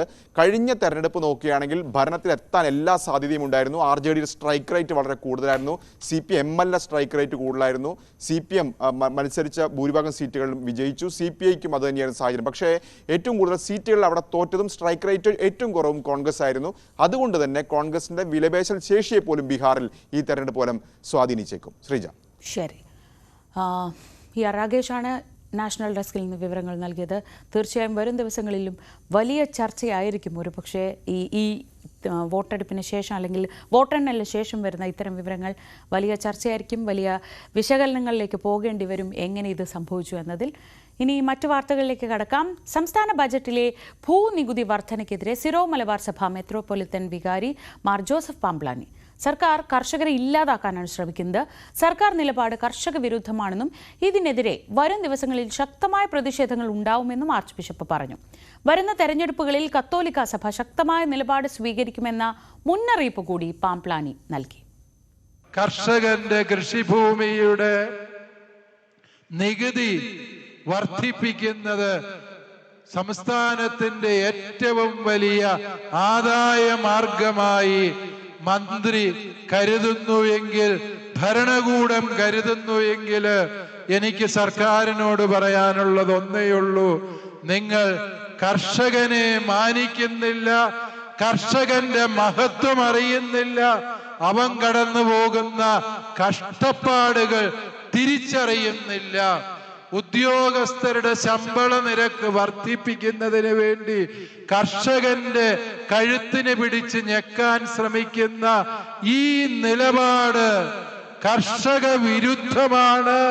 ഇവിടുത്തെ മലയോര കർഷകർക്ക് സ്വീകാര്യമല്ല എന്ന് പറയാൻ ഞാൻ ഈ അവസരം വിനിയോഗിക്കുകയാണ്. കേന്ദ്ര സർക്കാരിന്റെ ബജറ്റിലാകട്ടെ, കേരള സർക്കാരിന്റെ ബജറ്റിലാകട്ടെ, മലയോരത്തെ കർഷകരെ ചേർത്ത് പിടിക്കാൻ പോരുന്ന അടിസ്ഥാനപരമായ നിലപാടുകളൊന്നും ഉണ്ടായിരുന്നില്ല എന്നുള്ളത് സന്തോഷം നൽകുന്നത് ആർക്കാണ് എന്ന് നിങ്ങൾ തിരിച്ചറിയുക. ഈ നാട്ടിലെ പൗരന്മാരാണ് ഈ മലയോര കർഷകരും. കാർഷിക മേഖലയെ പരിഗണിക്കാത്തവര്, ഈ രാജ്യത്തെ മനസ്സിലാക്കാത്തവരും സ്നേഹിക്കാത്തവരുമാണ് എന്ന സത്യം ഓർക്കുക. നമ്മളെ തകർക്കാൻ എല്ലാ വിധത്തിലും വന്യമൃഗങ്ങളുമായി വനം വകുപ്പ് നമുക്കെതിരായി നിലപാടുകളുമായി നിലകൊള്ളുമ്പോൾ, ഭൂനികുതി വർദ്ധിപ്പിച്ചുകൊണ്ട് സർക്കാർ സംവിധാനങ്ങൾ നമ്മെ ചൂഷണം ചെയ്യാൻ പരിശ്രമിച്ചുകൊണ്ടേയിരിക്കുമ്പോൾ, പ്രിയപ്പെട്ട സഹോദരങ്ങളെ ഓർക്കുക, നാം പതറാൻ പോകുന്നില്ല, നിരാശപ്പെടുന്നില്ല. കാരണം ഇതിനേക്കാളും വലിയ പ്രതിസന്ധികളെ തരണം ചെയ്താണ് ഈ കുടിയേറ്റ ജനത ഇത്രയും വളർന്നത് എങ്കിൽ ഇനിയും നാം വളരും. വച്ചകാലം നാം പിന്നോട്ട് വയ്ക്കില്ല. ഈ ജനതയ്ക്ക് അതിജീവനത്തിന്റെ കരുത്ത് ആരും ഓതിത്തരേണ്ട പാഠമല്ല. അത് പൂർവപിതാക്കളിൽ നിന്ന് നമ്മുടെ ഹൃദയ രക്തത്തിൽ അലിഞ്ഞു ചേർന്ന ശക്തിയാണ് എന്ന് നമുക്ക് തിരിച്ചറിയാം. ഭൂനികുതി കൂട്ടിയതിനെതിരെയാണ് ചങ്ങനാശ്ശേരി അതിരൂപതയുടെ അധ്യക്ഷനായ ജോസഫ് പാംപ്ലാനിയുടെ വലിയ രീതിയിലുള്ള വിമർശനം ഉണ്ടായിട്ടുള്ളത്. ഇനി വരും ദിവസങ്ങളിൽ സർക്കാരിനെതിരെ ശക്തമായ പ്രതിഷേധമുണ്ടാകുമെന്ന മുന്നറിയിപ്പാണ് പാംപ്ലാനി നൽകിയത്. ഇപ്പോൾ റീ റിലീസിൻ്റെ സമയമാണ്. അങ്ങനെ ആ സീരീസിൽ ഏറ്റവും അവസാനം വന്നത് മലയാളത്തിലെ എക്കാലത്തെയും ക്ലാസിക് ചിത്രമായി കണക്കാക്കുന്ന ഒരു വടക്കൻ വീരഗാഥയാണ്. 36 വർഷത്തെ ഇടവേളയ്ക്ക് ശേഷം വീണ്ടും തിയേറ്ററുകളിലെത്തിയ ഒരു വടക്കൻ വീരഗാഥ കാണാൻ ചിത്രത്തിൻ്റെ തിരക്കഥാകൃത്ത് MT വാസുദേവൻ നായരുടെയും നിർമ്മാതാവ് PV ഗംഗാധരൻ്റെയും ഓർമ്മകളുമായി ഇരുവരുടെ കുടുംബാംഗങ്ങൾ എത്തിയ കാഴ്ചയിലേക്കാണ് നമ്മൾ. ചിത്രത്തിൻ്റെ സംവിധായകൻ ഹരിഹരനൊപ്പം ഇരുന്നാണ് ഇവരെല്ലാം ഈ ചിത്രം കണ്ടത്. ഏറെ പരിശ്രമങ്ങൾക്കൊടുവിലാണ് ചിത്രം വീണ്ടും തിയേറ്ററുകളിൽ എത്തിച്ചതെന്ന് എസ്ക്യൂബ് ഫിലിംസിന്റെ സാരഥികളായ ഷെനുഗ, ഷഗ്ന, ഷെർഗ എന്നിവർ പറഞ്ഞു. മലയാളത്തിലെ ഇതിഹാസ ചിത്രമായ ഒരു വടക്കൻ വീരഗാഥ 36 വർഷങ്ങൾക്ക് ശേഷം ജനഹൃദയങ്ങൾ കീഴടക്കി തിയേറ്ററുകളിൽ മുന്നോട്ട് കുതിക്കുകയാണ്. ചിത്രം വീണ്ടും ജനങ്ങൾ സ്വീകരിക്കുമ്പോൾ അതിന്റെ സന്തോഷത്തിലാണ് ചിത്രത്തിന്റെ നിർമ്മാതാവായ PV ഗംഗാധരന്റെ മക്കൾ. ഈ 3 മക്കളുടെയും അസാന്ദ്രമായ പരിശ്രമവുമുണ്ട് ഈ സിനിമ വീണ്ടും തിയേറ്ററുകളിലെത്താൻ. അവരോട് തന്നെ കാര്യങ്ങൾ ചോദിക്കാം. വർഷങ്ങളുടെ ഇടവേളയ്ക്ക് ശേഷമാണ്, പതിറ്റാണ്ടുകൾക്ക് ശേഷമാണ് ഒരു റീ റിലീസ്. ആളുകൾ ഒരുപാട് ആഗ്രഹിച്ച കണ്ട ഒരു ഇതിഹാസമായി മാറിയ ചിത്രം. അതെ, നമുക്ക് നല്ലൊരു റെസ്പോൺസിബിലിറ്റി തന്നെയാണ് ഇത് ഇറക്കുമ്പോൾ ഉണ്ടായിരുന്നത്. കാരണം ഒരുപാട് 36 ഇയേഴ്സായി ഇതപ്പം അതിന്റെ ആ ഒരു എന്താ പറയാ, ആ ഒരു പഴയ ലുക്കിൽ വേണം താനും, പക്ഷെ ഒരു ഫ്രഷ്നെസ് വേണം എന്നുണ്ടായിരുന്നു ഞങ്ങൾക്ക്. അതാണ് നമ്മൾ ചെയ്തത്. അപ്പം ആൾക്കാർ സ്വീകരിക്കുന്നു വിചാരിക്കുന്നു. എങ്ങനെയാണ് ഇതിന്റെ ഒരു ചാലഞ്ചസ്? ഇത് പണ്ട് കണ്ടിട്ടുണ്ട്, ഇതിന്റെ പ്രിന്റുകൾ ലഭ്യമല്ലായിരുന്നു, ഇതൊക്കെ കൺസോൾട്ടേറ്റ് ചെയ്ത്. അതെ, ഞങ്ങൾക്ക് നെഗറ്റീവ് ഇല്ലായിരുന്നു. അപ്പൊ ഞങ്ങള് കുറെ സോഴ്സസ് പല സ്ഥലത്തും പൂനെയിലുണ്ടായിരുന്നു, ഡൽഹിയിലുണ്ടായിരുന്നു പ്രിന്റ് എന്ന് പറഞ്ഞു. അപ്പൊ അവിടത്തെയൊക്കെ പ്രിന്റ് എടുത്ത് കുറച്ച് നല്ല വർക്ക് ചെയ്തിട്ടാണ് പ്രസാദ് ലാബ് എന്നാണ് ചെയ്തത് വർക്ക് മൊത്തം. അങ്ങനെ സൗണ്ടും അറ്റ്മോസും ഒക്കെ ചെയ്തിട്ട് നല്ല രീതിയിലാണ് ഇപ്പൊ ഇറക്കിയിരിക്കുന്നത്. അച്ഛൻ വളരെ സപ്പോർട്ടീവ് ആയിട്ടുള്ള പ്രൊഡ്യൂസർ ആയിരുന്നു. നമുക്ക് ഈ സിനിമ കണ്ടാൽ തന്നെ അറിയാം. കാരണം വളരെ ഫ്രീഡം കൊടുത്തിട്ടുള്ള ഒരു നല്ല എല്ലാം വേണ്ടത് എന്താണോ ആ പടത്തിനുണ്ട്. ഒന്നും ഒരു കോംപ്രമൈസും ചെയ്തിട്ടില്ല എന്നുള്ളത് കണ്ടാലറിയാം. ഇതിനൊക്കെ ഞങ്ങൾക്ക് നല്ലൊരു ടീം ഉണ്ടായിരുന്നു, നല്ല ടീം വർക്ക് ആയിരുന്നു. എല്ലാവരും നല്ലോണം ഹെൽപ്പ് ചെയ്യുന്ന ആൾക്കാരായിരുന്നു. അപ്പൊ അതുകൊണ്ട് നമുക്ക് അതിൻ്റെതായ രീതിയിൽ പോകാൻ പറ്റി. ഇപ്പൊ ഡയറക്ടറായാലും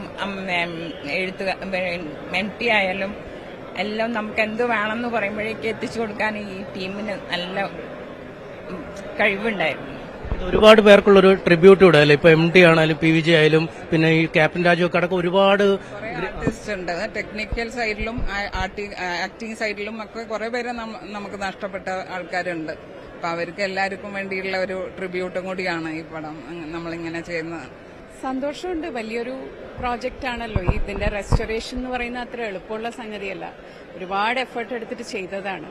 അപ്പോൾ ഈ പുതിയ ടെക്നോളജിയിൽ പുതിയ തലമുറയ്ക്ക് അത് കാണാൻ സാധിക്കുന്നു എന്ന് പറയുന്നത് തന്നെ നമുക്കൊരു ചാരിതാർത്ഥ്യമാണ്. ഒരുപാട് സന്തോഷം. ഇത് വിജയിക്കട്ടെ, വീണ്ടും വിജയിക്കട്ടെ. ഇത്രയും എന്താ പറയുക, ഒരു എവർഗ്രീൻ ക്ലാസിക് ആയിട്ടുള്ളൊരു പടമാണല്ലോ. അപ്പം അതിൻ്റെ ഒരു പിന്നെ എല്ലാവരും ആക്ടേഴ്സ്, ടെക്നീഷ്യൻസ് എല്ലാവരും അവരുടെ ബെസ്റ്റാണ് കൊടുത്തിട്ടുള്ളത്. ഇത് ഇത്രയും ടെക്നോളജിയൊന്നും ഇല്ലാത്ത കാലത്ത് ഷൂട്ട് ചെയ്തൊരു സിനിമയാണ്. എന്നിട്ടും കൂടി അത് ഏറ്റവും മികച്ച രീതിയിൽ എടുത്തിട്ടുണ്ട്. അപ്പം അത് തീർച്ചയായിട്ടും അതിൻ്റെ ഒരു പുതുമ പോവില്ല. എക്കാലത്തും നിലനിൽക്കും. തിയേറ്ററുകളിൽ വലിയ വിജയമായി വീണ്ടും പുതിയ തലമുറ ഈ ചിത്രം കാണും എന്ന് തന്നെയാണ് ഇവരുടെ പ്രതീക്ഷ. മറ്റു വാർത്തകളിലേക്ക് മടങ്ങിയെത്താം ഇടവേളയ്ക്ക് ശേഷം.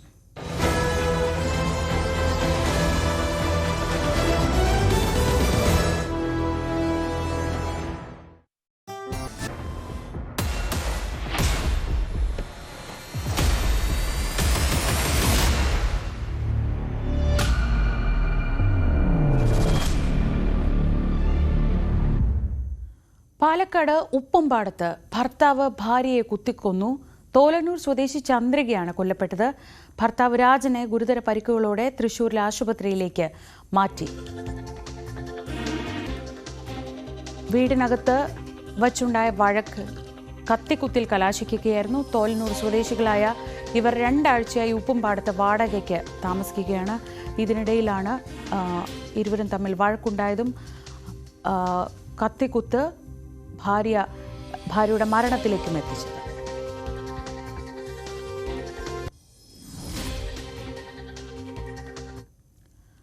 തിരുവനന്തപുരം വിഴിഞ്ഞം വെണ്ണിയൂരിൽ ഭാര്യയുമായുള്ള പ്രശ്നങ്ങളെ തുടർന്ന് യുവാവ് വീട് പൂട്ടിപ്പോയതോടെ ഇരട്ടക്കുട്ടികളടക്കം പെരുവഴിയിലായി. യുവതിയും കുട്ടികളും പുറത്തുപോയ സമയത്താണ് സർക്കാർ ഉദ്യോഗസ്ഥനായ ഭർത്താവ് വീട് പൂട്ടി സ്ഥലം വിട്ടത്. ഇതിൽ ഒരു കുട്ടി വൃക്കരോഗബാധിതയാണ്. രാത്രി വിഴിഞ്ഞം പോലീസ് സ്റ്റേഷനിലാണ് കുടുംബം അഭയം തേടിയത്.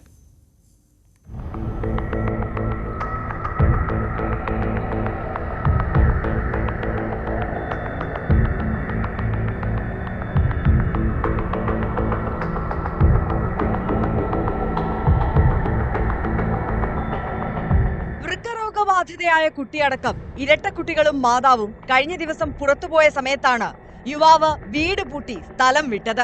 29കാരിയും 5 വയസ്സുള്ള കുട്ടികളും ഉച്ച മുതൽ ഭക്ഷണമോ മരുന്നോ കഴിക്കാനാകാതെ ബുദ്ധിമുട്ടിലായി.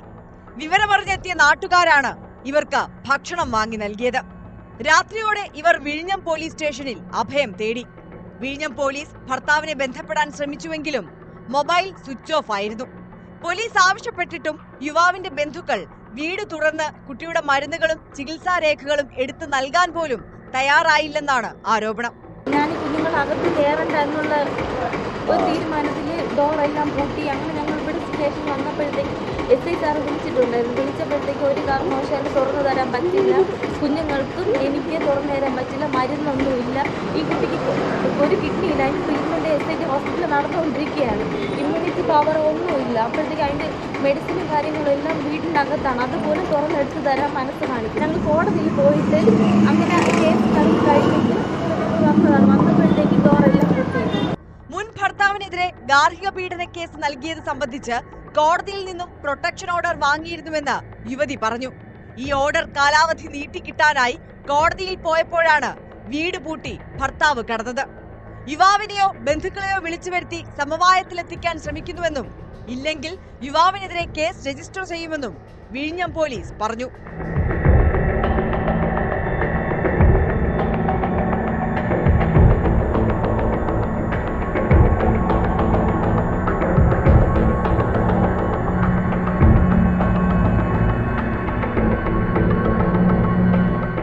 ന്യൂസ് 18 നെയ്യാറ്റിൻകര.